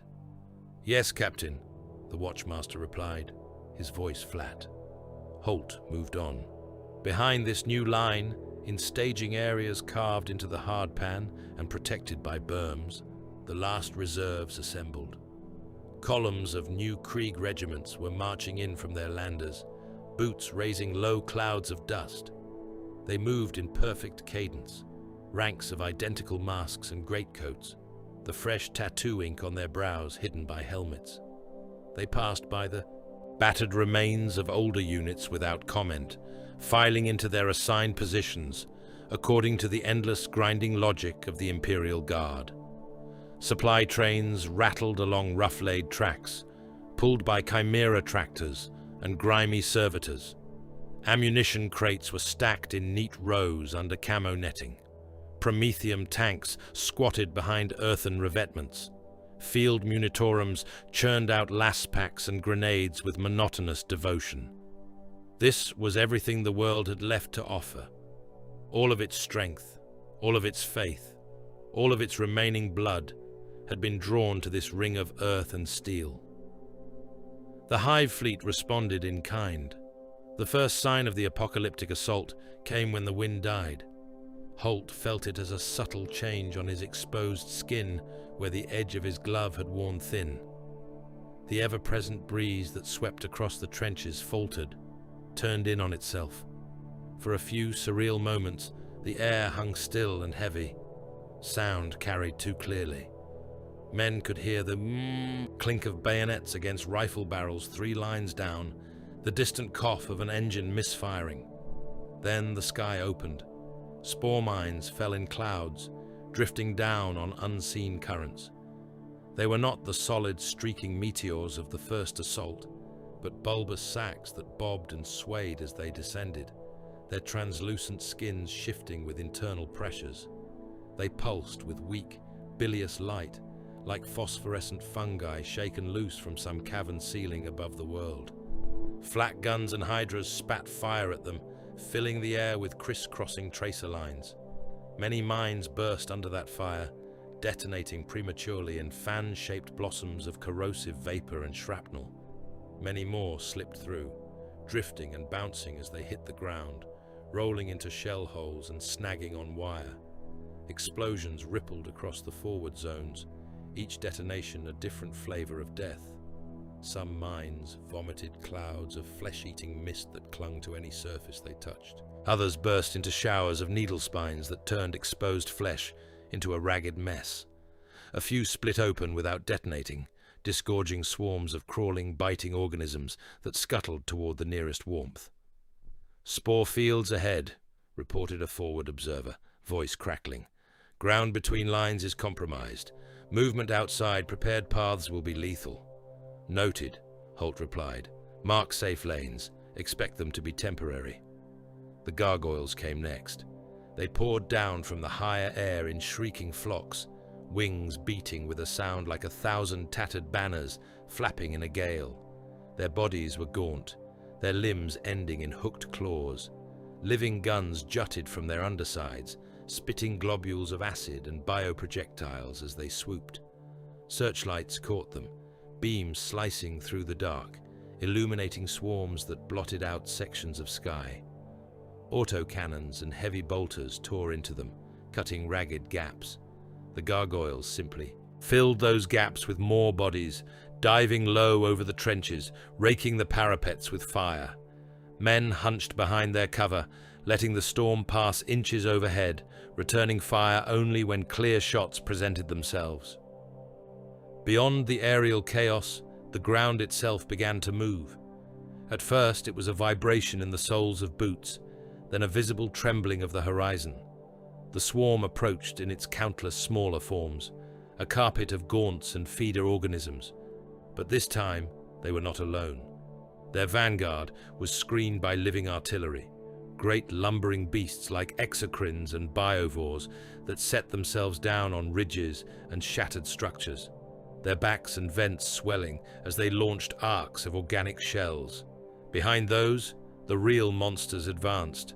Holt saw the Biotitan's spearhead crest a low rise and felt his gut clench in a way that had nothing to do with fear and everything to do with grim recognition of scale. Hierogyles strode on massive, segmented limbs, their bodies armored in ridged plates, their forelimbs ending in claws as large as tanks. Between them, smaller Carnifex broods lumbered, moving with ugly, unstoppable momentum, their heavy forms shaking the ground with every step. Some carried arrays of living guns that spewed bioplasma in thick streams. Others were pure melee engines, their entire front halves devoted to smashing and tearing. Over all of this, the sky flickered with unnatural light. The Hive Fleet hurled storms of bioplasma from its higher artillery forms, great arcs of searing green-white energy that fell like meteorological phenomena, washing across sections of the line. Where they struck, earth became glass, fortifications sagged and ran, armor plates sagged and bubbled. Men caught at the edges of those storms died in ways that left little for the Medici to do. The landscape, already ruined by years of siege, became something surreal and nightmarish. Craters filled with glowing slime, chunks of ground hung at odd angles where blasts had undercut them. The air itself seemed to ripple with heat and invisible toxins.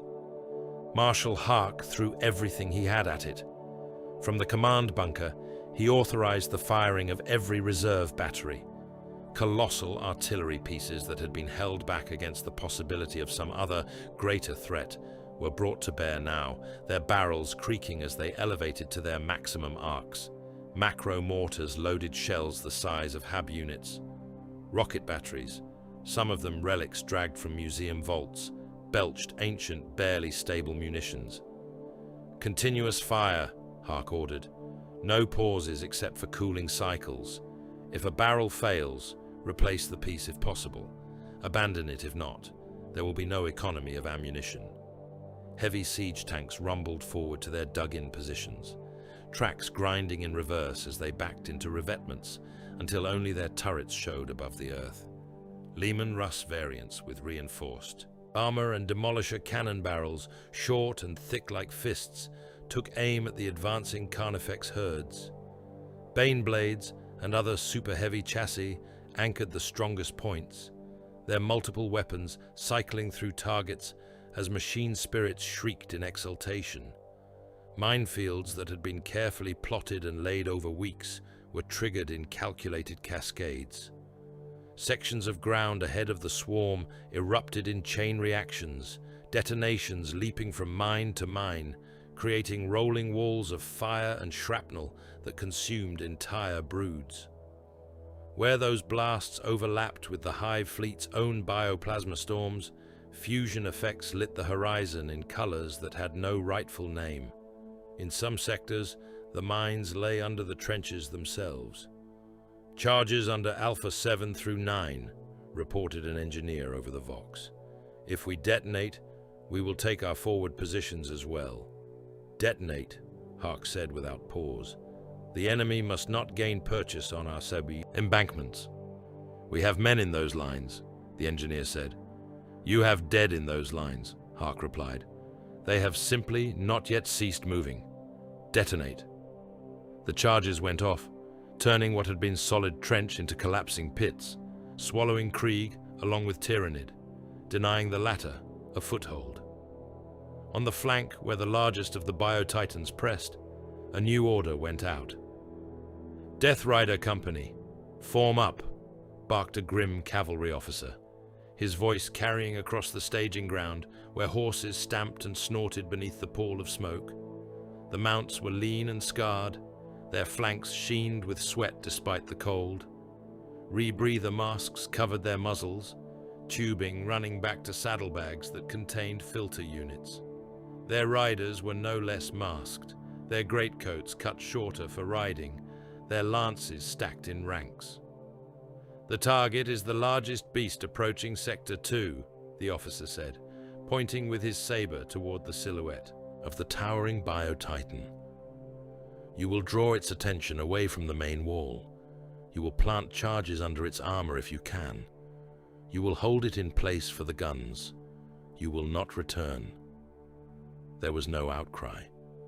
Death Riders did not expect to return from their charges at the best of times. Today, with the sky aflame and the earth shaking, such an expectation would have been lunacy. The officer lowered his saber. "Corps," he said simply. "Advance." They went forward at a trot that built into a canter, and then a full gallop, hooves hammering the ground, kicking up clods of contaminated earth. They rode past artillery positions and infantry trenches, past tank hulls half buried in earth, spearing out into the blasted no-man's land between the last fortifications and the oncoming Titan. Holt saw them from his section of the line, a thin, dark line of movement against a backdrop of churning color. For a moment he watched, tracking their arc. The Bio-Titan noticed. Them too. It turned its massive head, eyes like pools of sick light focusing on the motion. Its many limbs dug into the ground, changing its path. Living guns along its body redirected, launching volleys of spines and plasma in the rider's direction. The first rank vanished, simply gone as blasts tore the ground out from under them. Horses and men became fragments that were lost in the spray of earth. The rest compressed their formation, riding through the gaps, lances lowered. Explosions threw some from their saddles, but the survivors drove on, closing the distance with a determination that was almost serene. They reached the Titan's base like a dark wave breaking against a cliff. Riders flung themselves from saddles, hurling grapnels and planting melter charges where joints met, jamming them into cracks between plates of alien armor. They hacked at tendon-like structures with sabers and entrenching tools, dodging sweeping limbs that moved with deceptive speed. One by one, they disappeared under those limbs, crushed or thrown, but each planted charge was another wound carved into the Titan's integrity. Artillery shells began to land around the great beast. Earthshaker rounds adjusted to catch it at the moment of distraction. Explosions battered its sides, tearing chunks from its flanks. Combined with the melter charges, the damage accumulated. When the Titan finally fell, it did so in stages. One massive forelimb failed, folding under its own weight. The creature lurched, tried to compensate, and then another joint gave way. It toppled, crashing into the ground with enough force to send shockwaves through the trenches. Where it landed, it crushed its own kind and cracked the carefully prepared earthworks, but it no longer walked toward the wall. The Death Rider Company did not return. The ground where they had made their stand was unrecognizable. For all that sacrifice, the line did not hold everywhere. In Sector 5, the Tyranids found a seam. It might have been nothing more than accumulated fatigue in the defenders, or a slight miscalculation in mine placement, or the sheer uncaring weight of the swarm pressing until something gave. Whatever the underlying cause, It manifested as a breach. Holt received the first reports as clipped Vox bursts. Sector 5 outer trench overrun, came a panic signal from a forward watch. Carnifex units inside the wire, second line engaged. Request immediate reinforcement. He did not hesitate. Composite Battalion Holt, divert to Sector 5, he ordered. Leave skeleton crews to hold current positions. All others move. Fix the breach or die in it. They went at a run, boots pounding along communication trenches, splashing through standing water where shell blasts had disrupted drainage. The air was thicker nearer Sector 5, carrying the metallic tang of fresh alien ichor. Distant roars and the deeper booms of demolisher cannon grew louder with every turn. They emerged onto a firing step overlooking the breach and saw the line broken. The outer trench in that sector had been flattened, turned into a smear of churned earth and debris. The second line still existed, but sections of its parapet had been caved in, and in those gaps, Tyranid bodies surged. Carnifexes forced themselves into spaces too small for them, armor grinding against walls, smashing aside sandbags, and men alike. Gaunts poured over and through, a living wave that threatened to spill behind the line. First platoon with me, Holt voxed. Second and third, anchor the flanks. Heavy weapons, concentrate on the largest beasts. Engineers, prep demolition charges on the fallback points. If we lose this trench, we collapse it under them. He dropped into the trench proper, las pistol already in hand, power sword drawn from its scabbard in a clean, practiced motion. Mud splashed up his coat as he moved, pushing toward the nearest breach where men were locked in. Hand-to-claw combat. It was fighting stripped of range and subtlety. Laser fired at point-blank distances, muzzle flashes illuminating snarling Tyranid faces, and mask-shrouded human ones in alternating strobing. Bayonets plunged, withdrew slick. Men braced shoulders against the trench walls to hold their footing as alien bodies slammed into them. Stray rounds sparked off armor plating. Holt joined the knot at the breach without ceremony, stepping in front of a younger grenadier who had just emptied his charge pack and was groping for a fresh one. Holt's power sword flared, its field humming as it bit into the nearest gaunt, cutting through carapace and flesh with equal contempt. He pivoted, driving the blade into a second creature, his pistol barking into a third's maw. "Hold the line," he said, more for form than necessity. "There is nowhere left to fall back to." They held, for now. They paid for every meter with blood. Men went down and were stepped over. Holt felt impacts ring off his armor and coat, one shot grazing his ribs, another shattering the plating on his vambrace. Pain flared, acknowledged and compartmentalized. He had no time to indulge it. Gradually, through sheer stubbornness and the careful placement of demolition charges, they forced the swarm in that sector back enough to re-establish a semblance of a line. Engineers triggered blasts that collapsed the most badly compromised sections of trench, turning them into pits that swallowed both sides indiscriminately. The secondary trench behind became the new front in that area, hastily reinforced, bodies dragged from parapets to make room for more firing. When the immediate crisis passed, Holt looked around at what remained of his command. Most of his officers were gone, swallowed in the press or lost in earlier bombardments. The men who met his gaze through their lenses were a mix of veterans and fresh faces, all equally filthy, all equally exhausted. "Report," he voxed. "Casualties, extensive," came the answer from his surviving adjutant.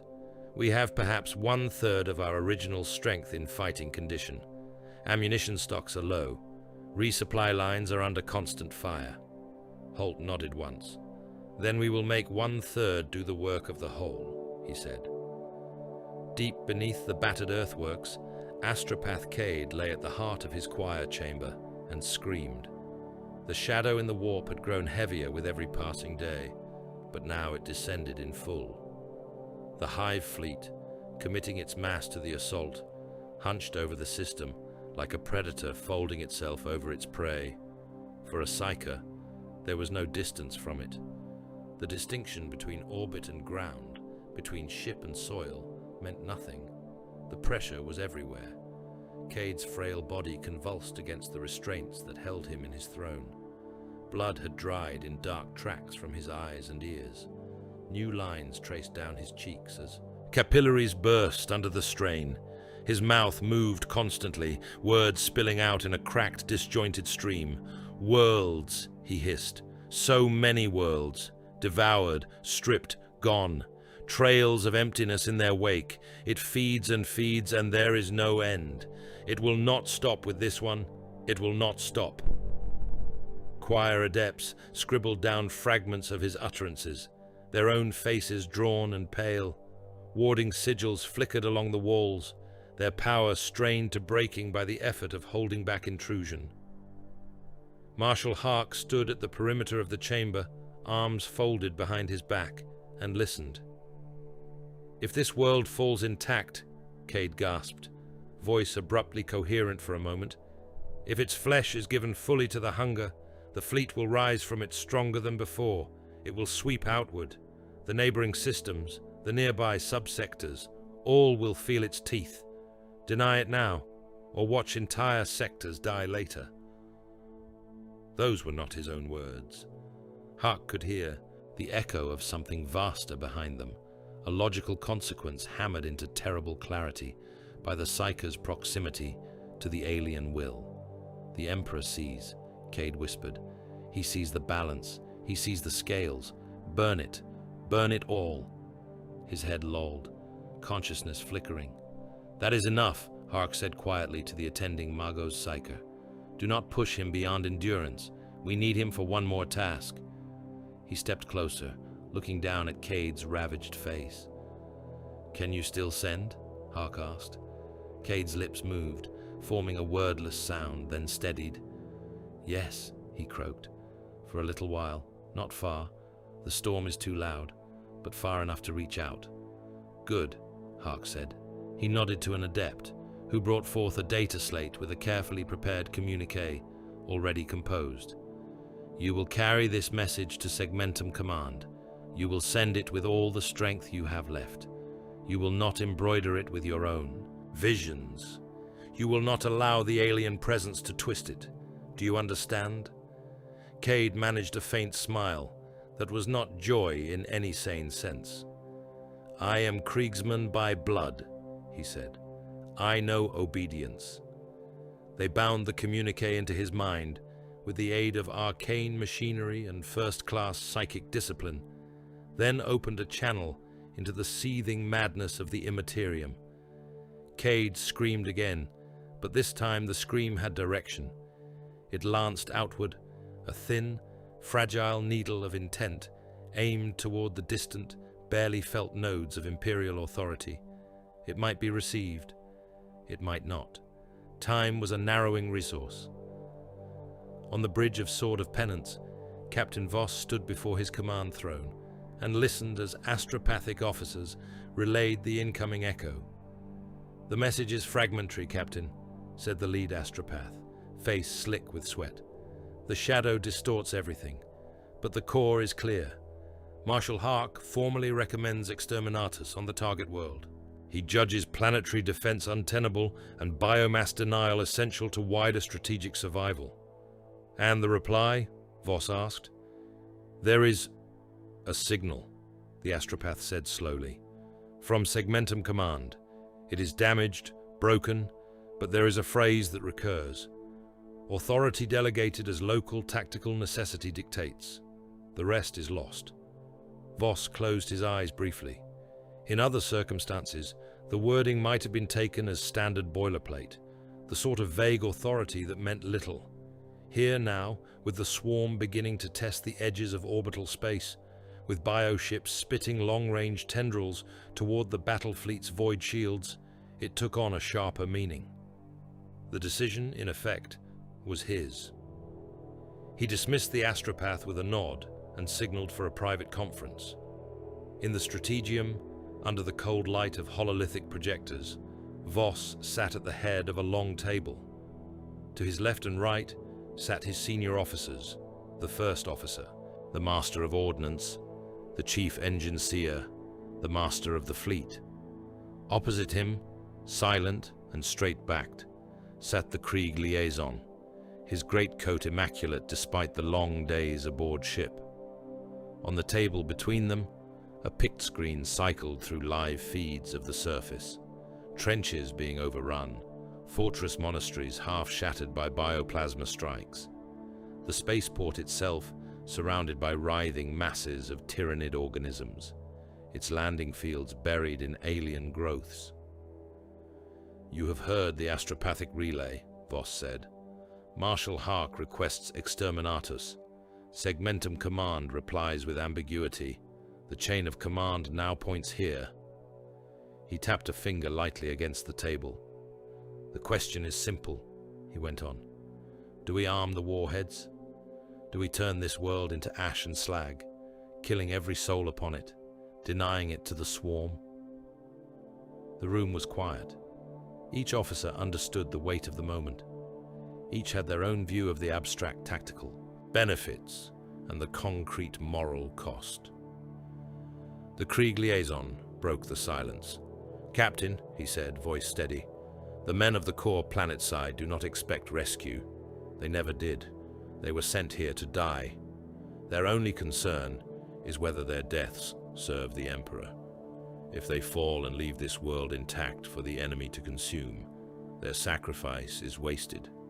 If they fall and take the world with them, denying its flesh, then they have fulfilled their purpose."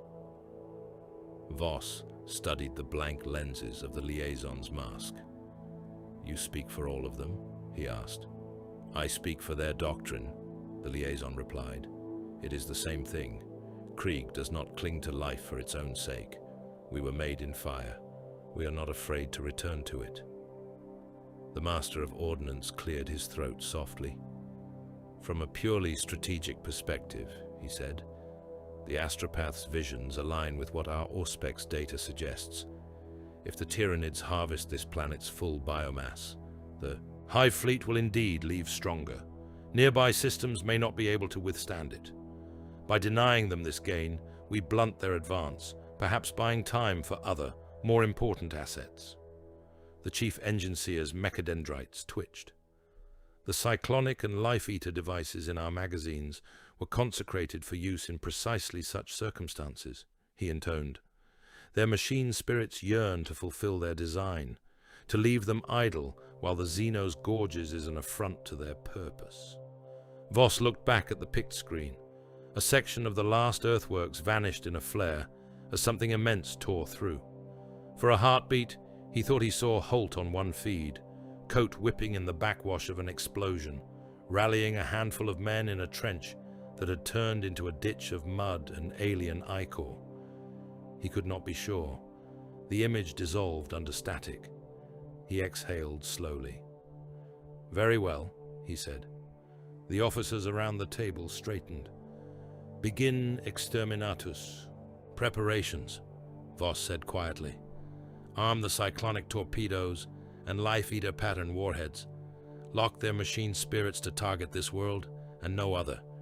We will give the men of Krieg their denial."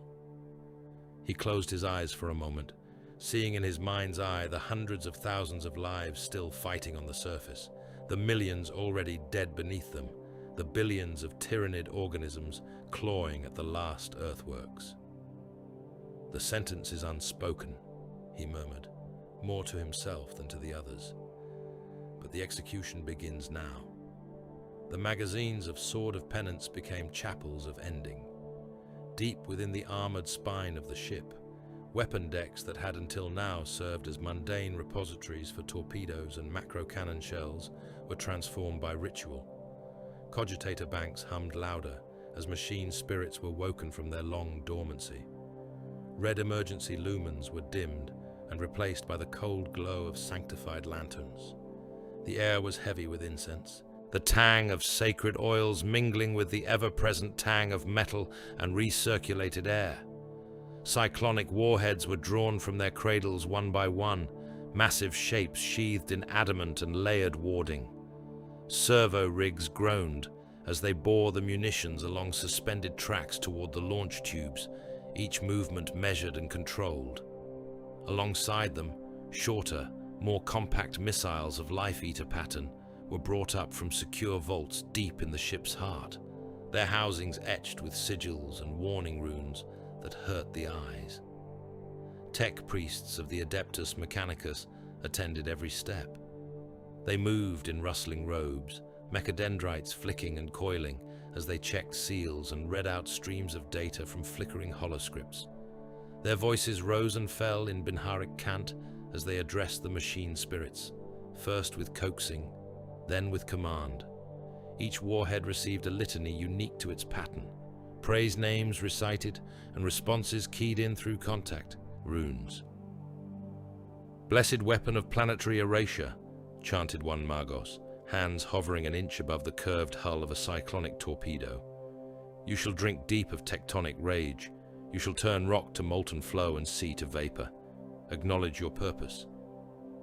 Status runes flared green. Servo skulls clattered past, bearing sensors that trailed threads of aromatic smoke. On another rack, an engine seer daubed unguents onto the casing of a Life Eater payload with a delicate brush.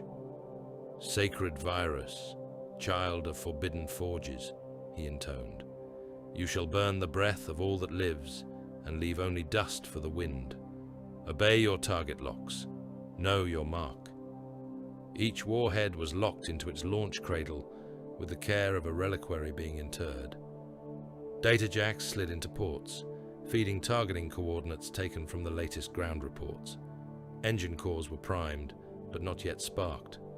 The ship seemed to hold its metaphorical breath as the machinery of Exterminatus was brought to readiness. On the command bridge, Captain Lucerne Voss watched the ritual through a hololithic feed, his face lit by the flicker of runes and pict screens. "Magazine reports Cyclonics 1 through 4, Life Eater patterns 1 through 2 at ready status," said the Master of Ordnance, his eyes fixed on his own displays. Machine spirits appeased. Targeting cogitators synced to ground telemetry. "Very well," Voss said. "We proceed." He authorized the next step with a thumbprint and a spoken code, his voice captured and verified by the ship's logic engines. The decision chain closed. The sentence passed into the realm of action. Far below, in the planet's bedrock, Marshal Hark received the only confirmation Krieg doctrine required. In the depths of the command complex, protected by layers of rock and reinforced plasteel, a Vox officer approached the Marshal with a slate held in both hands. "Signal from the fleet, Marshal," he said, passing the device. "Over. Code sequence 3, Pattern Krieg." Hark scanned the brief, dense burst of words. There was no mention of cyclonics or Life Eaters, no rhetorical dressing. The Imperial Navy did not commit such details to interceptable text. Instead, there was a single phrase, one agreed upon long before the first shell had ever been fired on this world. "Penance by fire," he read aloud. He set the slate down. Around him, his staff watched, their expressions unreadable behind masks and lenses. They knew the phrase. It had been drilled into them with the same relentless insistence as every other piece of Krieg doctrinal cant. "This world is condemned," Hark said. His tone did not change. "Exterminatus preparations on the fleet are underway. Our task is now clear." He stepped to the main Vox console and keyed in a priority override. Across the planetary defense net, lesser channels were silenced in deference to his signal. "This is Marshal Hark to all Corps commands," he said. Voice broadcast to every regiment, every bastion, every trench. "Directive Krieg Final 1 is now in effect. There will be no withdrawals. There will be no evacuations. All units will hold current positions and fix the enemy in place." He paused to let that settle, though he knew there would be no murmurs, no outcry. "You will identify and report the densest concentrations of enemy biomass," he continued. Digestion pools, hive nodes, synapse clusters. Mark them with locator beacons. Your coordinates will be fed to the fleet. You will hold those points as long as you are able. The words came easily. He had spoken variations of them before on other worlds, though never under these precise circumstances. Your lives are ammunition, Hark said. Expend yourselves fully. Do not let the enemy move freely. Do not let it scatter. You will die where you stand. Your deaths will deny this world to the great devourer. That is your task. That is your penance. Carry it out. He cut the channel. There was no more to say. On the front, Siege Captain Jarek Holt felt the change in the Vox traffic, like a shift in the earth under his feet. The constant chatter of small unit requests, ammunition calls and range corrections had been silenced for the duration of Hark's announcement. Now, channels reopened with new purpose. Forward observers began to speak in a different rhythm, snapping out grids and densities rather than immediate support requests.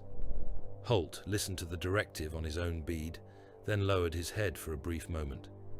When he looked up, his eyes were the same behind the scratched lenses. Signal acknowledged, he told the Vox operator at his elbow. Directive Krieg Final 1 received. Transmit confirmation to command. The operator did so, fingers dancing over his set. Holt turned to the remnants of his composite battalion. They were hunkered in the trench, weapons rested on the parapet, bodies pressed into whatever cover the work still offered. The swarm clawed at the outer zones, a never-ending blur of movement and alien sound. Orders from the Marshal, Holt said, pitching his voice to carry along the line. The fleet has sanctioned planetary death. This world will burn rather than be taken. There will be no extraction, no retreat. We die here. There was no shifting of feet, no nervous glance.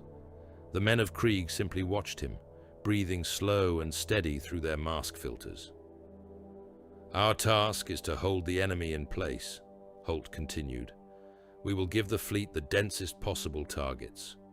We will ensure that when the fire falls, it finds the swarm where it's heaviest. You know what is required. He saw heads dip in a semblance of a nod. Hands moved, checking bayonets, feeling the weight of charge packs. A grenadier rewrapped the strap of his flamer to keep it from catching as he moved. Another adjusted the angle of a heavy stubber so that its field of fire overlapped more perfectly with its neighbor. No one asked if there was another way. On Krieg, there never had been. Forward observers and artillery spotters began to move almost at once. They climbed out of trenches into the killing fields beyond, bent low as they ran across broken ground, hugging whatever remnants of cover remained. Some used the hulls of wrecked tanks as stepping stones, pausing in the shadow of burned-out engines to raise their Auspex units and mark readings. Others crawled through shell holes, slick with rain and old blood, dragging locator beacons behind them. Their task was simple in concept and lethal in execution. They had to get close enough to the largest digestion pools and hive nodes to tag them with transponders keyed to the fleet's targeting cogitators. Every extra meter forward made a difference in accuracy. Every extra heartbeat in those zones was a heartbeat stolen from the alien feast. A forward team reached the edge of a particularly large digestion pool, its surface heaving with liquefied matter. Around it, Tyranid structures rose like the protruding bones of some buried beast, capillary growths pumping material back toward the distant hive ships. The air was thick, almost unbreathable, even through filters. Marker Team 4 at Grid Delta 9, voxed the lead observer, voice calm. Enemy biomass density extreme. Setting beacon. He jammed the device into the ground, drove it down until its casing was half submerged in the foul sludge. Lights along its sides flickered, then stabilized. Beacon active, he said. Transmitting. We request immediate orbital confirmation. Signal received, came a distant, crackling reply from a Navy liaison. Target lock established. Emperor watch you. Already is, the observer muttered. turning back toward the thin line of trenches in the distance. He and his team did not make it more than a dozen paces before the nearest Synapse beasts reacted to the interference in their feeding ground. Gaunts surged toward the disturbance, living guns barking. The observers went down in a spray of impacts, bodies tumbling into the edge of the pool. Their work was done. Similar scenes played out across the front. Spotters died under lashing claws and bioplasma blasts, but their beacons remained. Each was a bright, silent point on the fleet's tactical displays, a promise of devastation to come. In the trenches and ruined bastions between those marked nodes, the last charges were made. A watchmaster with the same flat demeanor as Bren of fallen K-9, his coat torn and helmet dented, marshaled what remained of his section for one final assault. "Synapse creature in the gap ahead," he said over the squad vox, pointing with a bloodied bayonet toward a Tyranid warrior that had forced its way into a breach in the earthworks. "If it remains, the broods behind it will scatter when the fire falls. If it dies here, they will bunch around its replacement. We will hold it long enough for the guns to mark the cluster." His men checked their bayonets and charge packs. Most of them were down to single loadouts. A few had substituted captured blades where their own had snapped. "We advance on my mark," the watchmaster said. "No one falls back. We anchor them to us. We do not move until the end." He vaulted the parapet and led them into the breach. They went forward with the measured, unstoppable pace that defined Krieg assaults, boots finding purchase on ground slick and uneven. Last fire flashed around them, their own and that of others, but their focus narrowed to the towering creature ahead. It roared and raised its scythe limbs as they closed, living guns already spitting. The first rank fell. The second stepped into the gap almost before the bodies hit the ground. Bayonets met chitin, dug in, entangling, pinning. The warrior struggled, lashing out, but the men clung on, bodies pressed close, denying it room to bring its full power to bear. Above them, unseen but felt, Auspex pings marked the knot of alien biomass thrashing in the breach. Somewhere in the fleet, targeting runes brightened. Elsewhere, a tank crew brought their machine to its last use. The siege tank had already taken too much damage to withdraw or reposition. Its hull was cracked, its tracks broken, its engine coughing thick smoke. Ammunition stores were nearly spent. The commander, standing half out of the turret, looked at the advancing shape of a smaller bio-titan bearing down on their sector and made a simple calculation. "We are out of shells worth the name," he said to his crew over the internal vox. "But we still have the reactor." There was a moment of silence as that sank in. "Understood, Commander," replied the driver. "Shall I coax more speed from the machine spirit?" "As much as she can give," the commander said. The engine seer attached to the crew did not protest. He began redirecting power flows, bypassing safety limiters, overloading the plasma core. Warning runes flared, then burned out as they were ignored. The tank lurched forward, dragging its ruined tracks over the churned ground, sparks flying where metal met stone. It drove straight toward the Biotitan's leading legs, shrugging off the impacts of gaunt fire and stray bioplasma, gaining speed with a sort of desperate grace. They hit home under the creature's bulk, wedging themselves against its nearest limb. An instant later, the overstrained plasma core breached. The resulting discharge turned the tank into a temporary star, a sphere of blistering light and force that punched upward into the Biotitan's underflesh. Limbs sheared away, internal structures ruptured. The Titan staggered, shrieking, its stride faltering. It did not die, but it slowed, and in this battle, the difference between a pace and a stumble mattered. In one of the last functioning artillery redoubts, a gunnery team held their position long after their sector had effectively fallen. Gaunts swarmed the lower levels of the redoubt, their claws scratching at blast doors and firing slits. Some had already forced their way into the corridors, and distant echoes of close-quarters fighting filtered up through the stone. The gun deck remained a relatively calm island in that storm, though cracks had begun to spiderweb along the walls from repeated impacts. The gun itself was an ancient earthshaker pattern, its barrel scorched, its mechanism worn smooth by constant use. Its crew moved around it with the ease of long practice, passing shells, setting fuses, adjusting elevation. "Target remains the digestion pool at grid Epsilon 3, the battery commander said, one hand braced on the rangefinder. He spoke as though discussing nothing more than a minor adjustment. "Do not concern yourselves with the noise downstairs." They kept firing. This was their world. Recoil, blast, shell, and the brief lull between. Each shot sent another heavy round arching into the sky, destined to land where thick clusters of Tyranid biomass squirmed around pooled liquefaction. The gun bucked, its mount screaming, but it held. The first gaunt reached the deck as they rammed home what they all knew to be their last shell. It leapt, claws extended. The loader met it with the butt of his tool, knocking it back, then jammed the shell into place with a grunt. The breech slammed shut. The commander pressed the firing rune. The gun spoke one final time, muzzle flash briefly lighting the onrushing horde. Then the deck filled with bodies, alien and human alike, and the world narrowed to claw and steel. On Sword of Penance, the sounds of such last stands filtered up through the comms net as clipped bursts of binary and low-band voice, a tapestry of dying defiance threaded through with coordinates and curses. Captain Voss stood at the launch console, hands resting on the supports to either side. Before him, a hololithic representation of the planet rotated slowly, its surface marked with flares of light, where beacons had been dropped and where the fighting was heaviest. Around it, targeting projections traced graceful arcs that ended in those same points.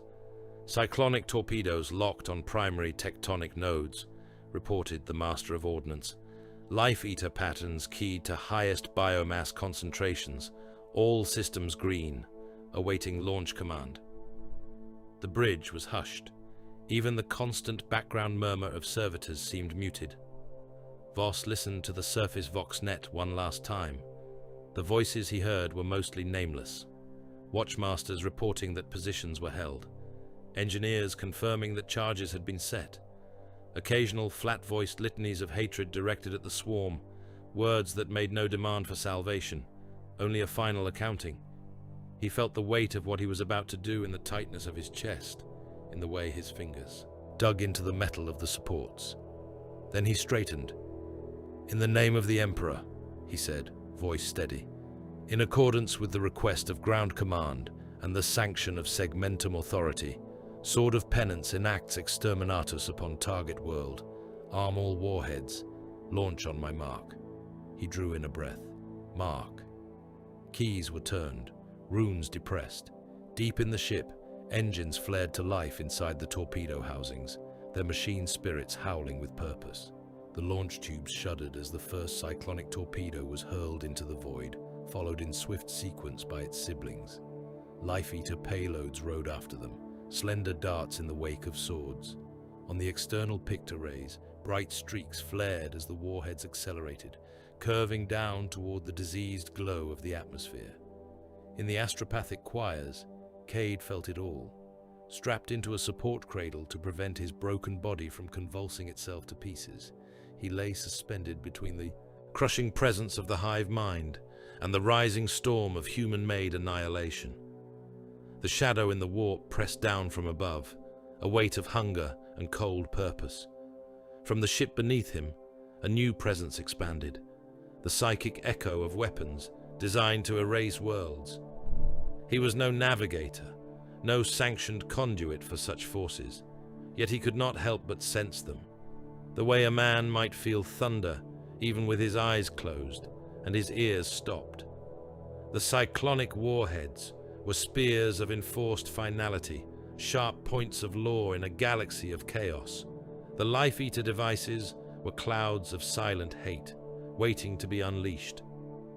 Cade's mouth moved in a whisper that was more thought than sound. Emperor of mankind, he murmured, receive them. They go to you in fire and smoke, not from cowardice, but from duty. They did not falter. He thought of men standing in trenches, of officers like Holt, who knew what was coming and did not flinch, of the way the Corps had accepted their role in this grim ledger. He thought briefly of the planet itself, of its long years of service before being reduced to this final act. Let their ash be counted, he whispered. On the ground, the last confirmations came through. Hark to all commands, the Marshal voxed, his voice as calm as it had been at the first bombardment. Final sanction has been enacted. Warheads are inbound. Maintain contact with the enemy. Do not allow them to disperse. You will not survive this. You were never meant to. Make your deaths efficient. Holt received the signal in his trench and felt the faintest easing of a tension he had not acknowledged even to himself. So be it, he said. He switched to his local net. You heard the Marshal, he told his men. The fire is coming. That is our victory. We will not live to see it, but the swarm will not feast upon this world. That is enough. A grenadier near him, face hidden like all the others, spoke for many. We have no desire to live without purpose, Captain, he said. We came here to pay a debt. This is payment. Another voice, cracked but steady, added, Krieg was born in fire. We know the way back. There was a dry humor in that, as close as they came to levity. Mark your targets, Holt said. Make them choke on our ashes. Across the lines, watchmasters and officers traded last words over the vox, their tone no different than if they had been discussing ammunition allotments. Sector 7, biomass density confirmed around Fallen Titan. Beacon holding. We will keep them busy until the end. Battery 12, remaining guns aimed at pool cluster. We will fire until we are destroyed. No shells will be wasted. Command bunker Beta, acknowledging final sanction. We will hold comms as long as possible. When link is lost, consider this our last report. There were curses, but they were not aimed at their own leaders or their fate. They were directed outward, toward the devouring presence that had brought them to this point. May the swarm starve on the empty space where this world once was, a watchmaster growled, voice low. May every gaunt that died here be one that cannot eat somewhere else. The countdown, such as it was, did not exist in numbers. It existed in the growing brightness on Auspex displays, in the rising energy readings bleeding through the poisoned sky. On Sword of Penance, pict feeds showed slender streaks, becoming a rain of falling stars, their contrails burning lines through the upper atmosphere. The diseased clouds glowed where the warheads passed, briefly illuminated from within. On the surface, beneath that roiling canopy, Holt looked up. The air above the trench was thick with smoke and drifting spores, a shifting veil that hid the heavens. For a moment, he saw nothing. Then, as a gap opened in the cloud, he glimpsed them. Faint lines of fire cutting downward, multiple trails converging. Eyes, front, he said to himself, then stepped up onto the firing step, boots leaving muddy prints. He raised his last pistol, arms steady despite the aches and bruises of countless actions, and pointed the barrel toward the falling lights. For Krieg, he said quietly, for every dead world they will not take.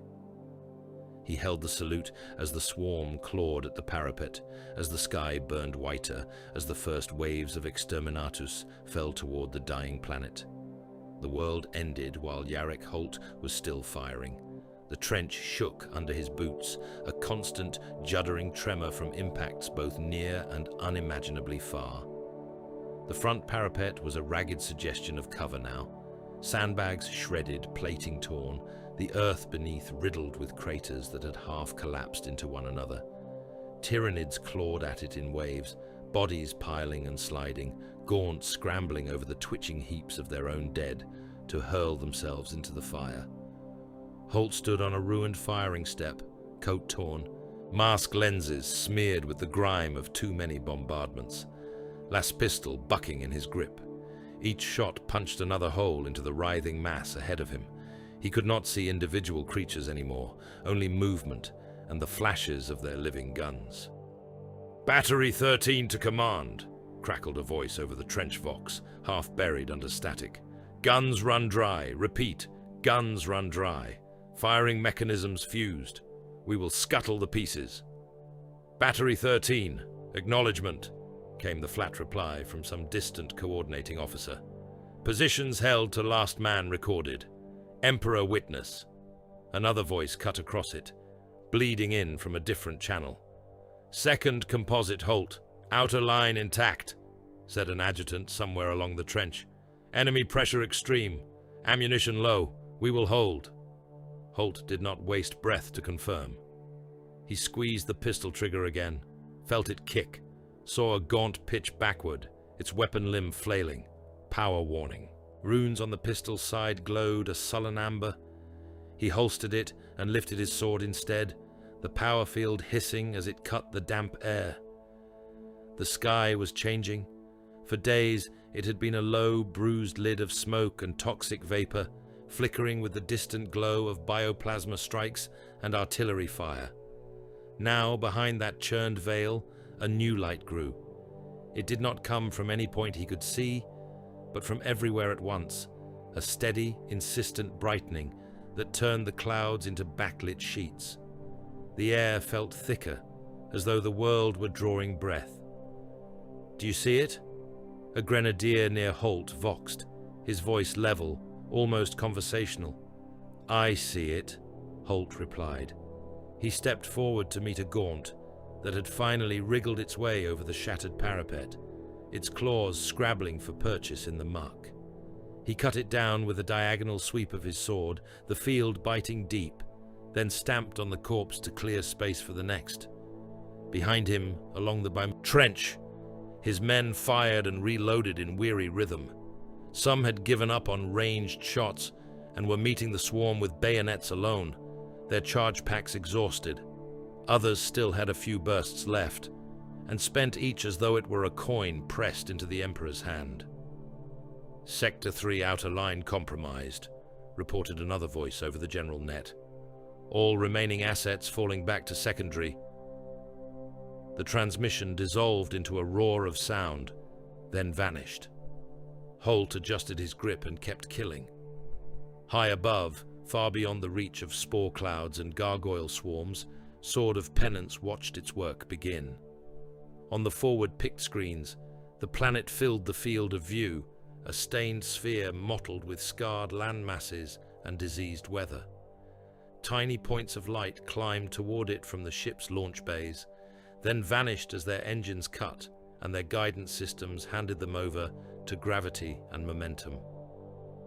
Cyclonic warheads crossing upper atmosphere, reported the master of Auspex. Life-eater patterns following. Energy readings spiking along entry paths. Atmospheric friction within expected tolerances. On secondary displays, data streams surged. Pressure levels in the upper air climbed, then tripled, then broke old records. Heat blossomed, spreading along the arcs the warheads traced. The clouds above the besieged world lit up as though dawn were being forced upon them from the wrong angle, their underbellies glowing a terrible, perfect white. The first warhead struck somewhere on the far hemisphere, out of direct visual range, but the effect was visible nonetheless. A ring of light flowed around the curve of the planet, a circling wound made of brilliance. A moment later, another detonation bloomed closer, a flaring point that expanded and mingled with the first, their overlapping shockwaves warping the upper atmosphere. The bridge crew could feel it even through the insulation of void and hull, though the ship's Auspex arrays translated the unleashed forces into tremors that ran along her bones. Servitors sagged in their restraints as machine spirits keened. A few unaugmented ratings dropped to their knees, hands clamped over ringing ears, eyes wide behind their lenses.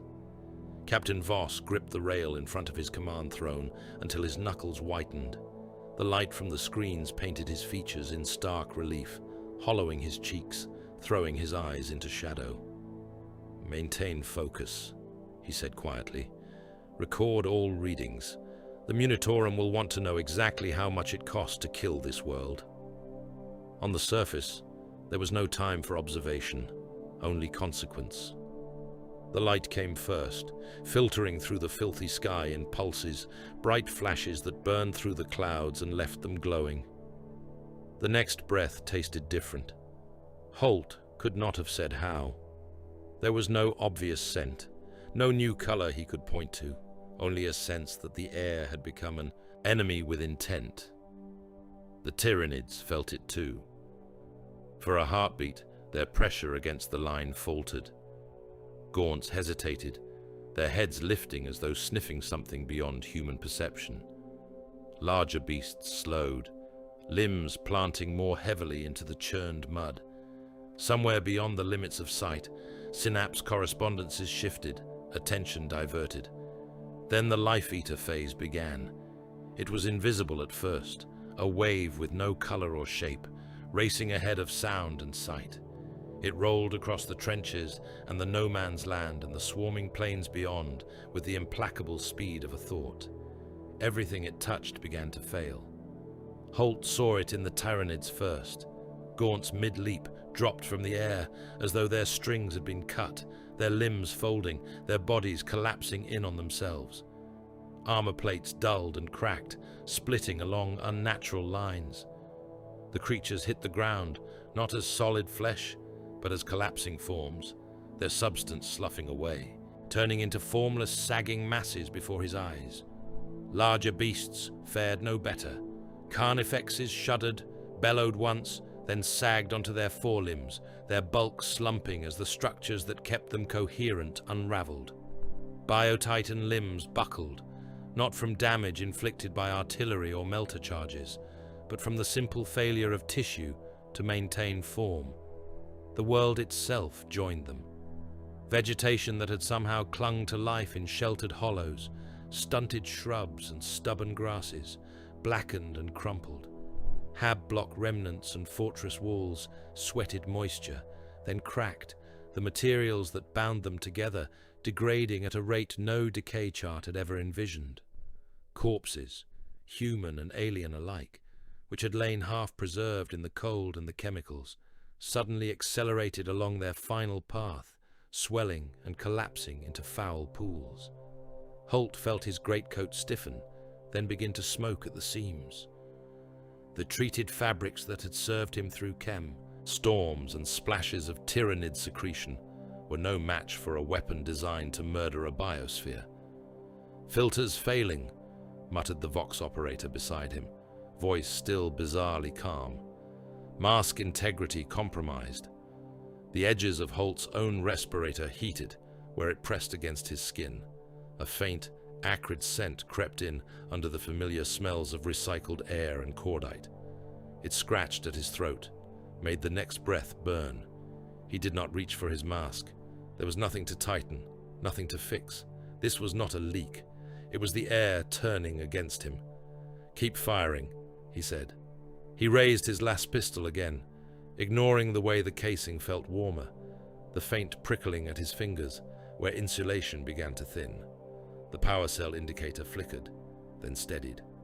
He fired into the swarm, cutting down a few more gaunts as they twitched and sagged, their bodies falling apart even as they tried to advance. Around him, men coughed into their filters, but did not break stance.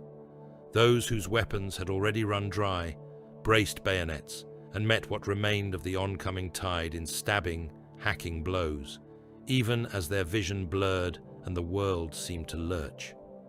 Every heartbeat they stood was a heartbeat in which the enemy was not retreating from the killing zones, in which alien biomass was being caught at the densest points of the virus's spread. The Voxnet became a chorus of endings. "Third siege, outer redoubts breached," came one transmission, riddled with static. "We are scuttling the bastions. Charges armed. Emperor receive." "Tunnel Unit Gamma, demolition complete," rasped another. "Digestion pool at Nexus 4 destroyed by self-detonation. No survivors. Enemy biomass denied. A third voice, more distorted, carried the chanting of several men in the background. Penance protocol enacted, the speaker said. We go to the Emperor in fire. We hold the line in death as in life. What little formality remained in the report stripped away as channels collapsed and rerouted. Snatches of speech bled into each other, forming a tapestry of finality. Krieg pays its debt. Let the swarm starve. We were dead already. No one begged. No one asked for extraction that could not come. The curse words hurled at the Tyranids were as flat as the prayers, expressions of hatred and faith, given the same tonal weight. The Life-Eater storm built to a peak, then the second hammer fell. The cyclonic warheads had not merely seeded the atmosphere with death, they had also awakened the bones of the world. Deep in the mantle, pressures shifted. Fault lines that had slept for geological ages screamed as energies forced through them beyond anything their rock was meant to bear. Crustal plates lurched. Where oceans still existed, their waters heaved, drawn up, and then dashed down by forces that ignored tides and winds. The tainted air caught fire. From orbit, Sword of Penances picked. Arrays showed lines of flame racing along the planet's cloud layers, converging into sprawling sheets. Jets of incandescent gas speared upward as the atmosphere turned against itself, blooming in colossal, slow-motion plumes. Day and night became meaningless as the entire surface was wrapped in a burning shroud. Thermal readings spiking beyond prior calibrations, murmured the master of Auspex, voice hushed despite himself. Surface temperature rising, oceanic belts boiling, hives collapsing. On the ground, for those few who still retained enough senses to perceive it, the sky became an all-encompassing inferno. The clouds above Holt's Trench, already glowing, suddenly blazed white, then shifted toward a washed-out blue that hurt the eyes even through darkened lenses. A roar rolled across the earth, too vast to be sound alone, a pressure that pressed in on his skull and bones. The air grew so hot that for a moment it seemed to vanish, his lungs seizing against emptiness. Then the firefront arrived. It was not a wall of visible flame so much as a transformation of everything around them. The ground turned soft underfoot, then glassy, the soil's moisture and structure ripped away. Distant hive spires, already broken silhouettes, slumped further, their stone and metal shells yielding, dripping in slow, catastrophic cascades. Tyranid forms that had survived the virus, or had been shielded within layers of their own biomass, were not spared now.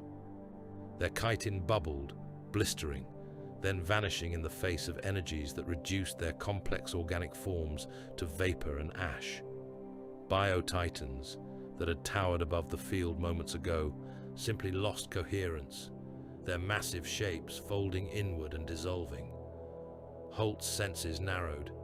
He was aware of his own body only in fragments, the weight of the sword in his hand, the burning ache in his chest as each breath scraped at damaged tissue, the way the world blurred at the edges of his vision, as though someone had smeared the edges of reality with an unsteady thumb. He kept his stance, one boot braced against the remains of the firing step, the other planted in locking mud that no longer felt entirely solid. He was dimly aware of men on either side of him doing the same. One fired his laser gun into the boiling haze until the weapon fused, smoke curling from its vents. Another simply stood with bayonet lowered, no targets left to meet, waiting for the end, like a sentry waiting for relief. "Captain," someone voxed, voice thin, distant. "We are almost out of time." "We were out of time when we landed," Holt answered. He did not know if the words made it past damaged filters, if the Vox pickup in his gorget still functioned.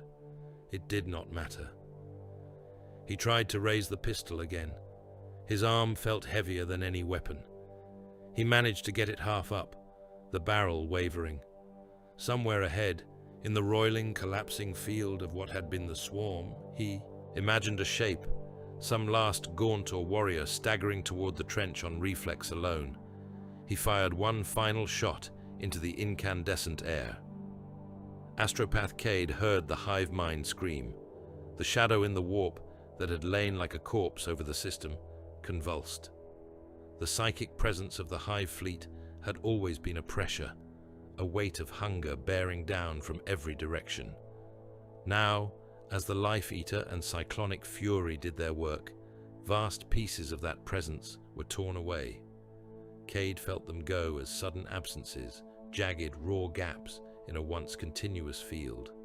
Each represented billions of linked organisms, each node a cluster of minds that to human perception had been indistinguishable from the greater whole. Now, one after another, they were snuffed out. The cumulative effect was a wail. It was not sound. It had no pitch or timbre. It was a psychic reaction, the flailing of an immense intelligence experiencing, perhaps for the first time in that region, a loss it could not immediately compensate. For a brief, timeless moment, an agony of thwarted hunger rolled through the immaterium. Cade's back arched against the cradle's restraints, his hands clenched hard enough to draw blood from his own palms. If not for the wards and the dampers, his mind would have shattered like glass under the impact. He saw flashes, not of images, but of impressions. A world's worth of feeding paths cut short, tendrils of intent severed. The future forks where the hive fleet would have moved on, swollen with stolen flesh, now pruned away, leaving narrower, less certain routes. He laughed once, a broken, breathless sound, and then sagged. Gone, he whispered to no one in particular. All gone, all of them, burned. He did not know whether he spoke of the Tyranids, of the men of Krieg, or of the world itself. Perhaps all three. It was all one ledger in the end. On the planet, the last voices faded. Vox sets that had crackled and hissed with overlapping. Transmissions stuttered into silence, one channel at a time. In the command bunker, consoles sparked and darkened, circuitry overloaded by the currents of unleashed energies. Operators died at their posts, hands still on controls, their final acts recorded in flickering logs. Command Alpha, reporting, defensive lines held, scuttling primary, Emperor receive. Sector 9, no ammunition left, switching to blades, fire in the sky, beautiful. Krieg, pays, it's... Each cut out mid-word, the carrier waves shredded by conditions no equipment could withstand. On Sword of Penance, the planetary vox went from a dense, chaotic roar to a thin scatter of crackles, then to nothing. Surface transmissions lost, said the comms officer. He did not add that this meant every man on the planet was dead. It did not need to be said. Picked feeds from hardened orbital relays, those that still functioned, showed only scenes of elemental devastation. Clouds of burning vapor swirled where once there had been weather. The outlines of continents were veiled under layers of ash and luminous dust. Here and there, through gaps in the storm, glimpses of the ground showed as plains of glass and slag, featureless, except where immense fractures snarled across them. No trenches, no hives, no digestion pools, no movement. Captain Voss stood in the center of the bridge and listened as a tech adept replayed the last fragmentary Krieg transmissions that had been caught and stored. Battery 12, last shell fired. No more lines to hold, but we held this one. Tell command, we did not break, not once. Krieg pays its debt. The final words were distorted, half lost, but their tone carried even through the damage. Voss closed his eyes for a heartbeat, then gestured toward the log servitor waiting at the side of the dais. Record, he said. The servitor's eyes rolled up, its inbuilt quill scratching across a sheaf of sacred parchment as it translated his words into script. By the authority vested in me as Captain of Sword of Penance, Voss said, voice formal and clear, I attest that target world has been cleansed by sanctioned Exterminatus. Total loss of all human life planetside is presumed. Total eradication of Tyranid bioforms present is confirmed by auger readings. He glanced at the hololithic image of the world, watching as the lingering fires slowly began to dim, leaving behind a darkened orb with bands of still glowing scar. The biomass of this world has been denied to the Great Devourer, he went on. The men of the Death Korps of Krieg, deployed to its defense, have fulfilled their penance in full. Their deaths served the Emperor's will. He fell silent. The quill scratched for a moment longer, then stopped. Data spindles spun, copying the record for transmission when the warp allowed. Outside, in the void, the planet turned. Where once there had been greens and browns, oceans and cloud-wreathed land, there was now only a scarred, lifeless shell. Great tracts of surface had fused into glass, dull and lightless, except where cracks and impact scars glimmered with residual heat. The atmosphere, what remained of it, was a thin, churning veil of soot and ionized gases. No Vox signals rose from below. No signs of movement registered on Auspex. The Hive fleet, what remained of it in system, recoiled. The vast living ships, wary now of the weapon that had erased their feast, began to withdraw. Their shadow in the warp shifted, stretching away, seeking other currents, other easier prey. They did not know remorse. They did not know fear in any human sense. They simply adjusted course. For this world, there was nothing left to take. In a quiet chamber off the main strategium, a Vox unit clicked and whirred, bringing to life a pre-recorded message keyed to play only when certain conditions were met. Its crusted runes flickered. A hololithic projector hummed and resolved the upright figure of Marshal Hark. He stood as he had in the bunker, hands behind his back, expression obscured by mask and lenses. "If you are hearing this," his recorded voice said, level as ever, "then the world upon which I served is dead, and I with it. That is as it should be. Krieg does not leave its tasks half-finished." He inclined his head slightly toward the unseen listener. "To any Krieg command elements receiving," he continued, "you will not mourn. There is no time. There are other sieges. Other worlds stand upon the precipice, their citizens ignorant of how narrow their reprieve is." He turned his head, gaze seeming to move over maps only he could see. "You will redeploy," he said. "You will go where you are sent. You will dig new trenches atop new graves. You will die again and again until the ledger is balanced or the galaxy ends. Do not seek peace. It is not for us. Our role is war, unending until the Emperor no longer requires it." The recording clicked off. Silence reclaimed the chamber. On Sword of Penance's bridge, Captain Voss regarded the dead world one last time. "Helm," he said, "take us out of the system. Reconnect with the wider fleet. The Tyranids will seek another path. We will be needed elsewhere." "Aye, Captain," replied the helmsman. As the ship turned, its engines flaring, the ruined world shrank in the forward screens, receding into the background of stars. It would remain, an ember cooling slowly in the dark, a monument to a victory that no one would sing about, and a sacrifice that would be recorded in neat lines on distant administratum parchments. No banners would be raised for it, no saints would be carved in its likeness.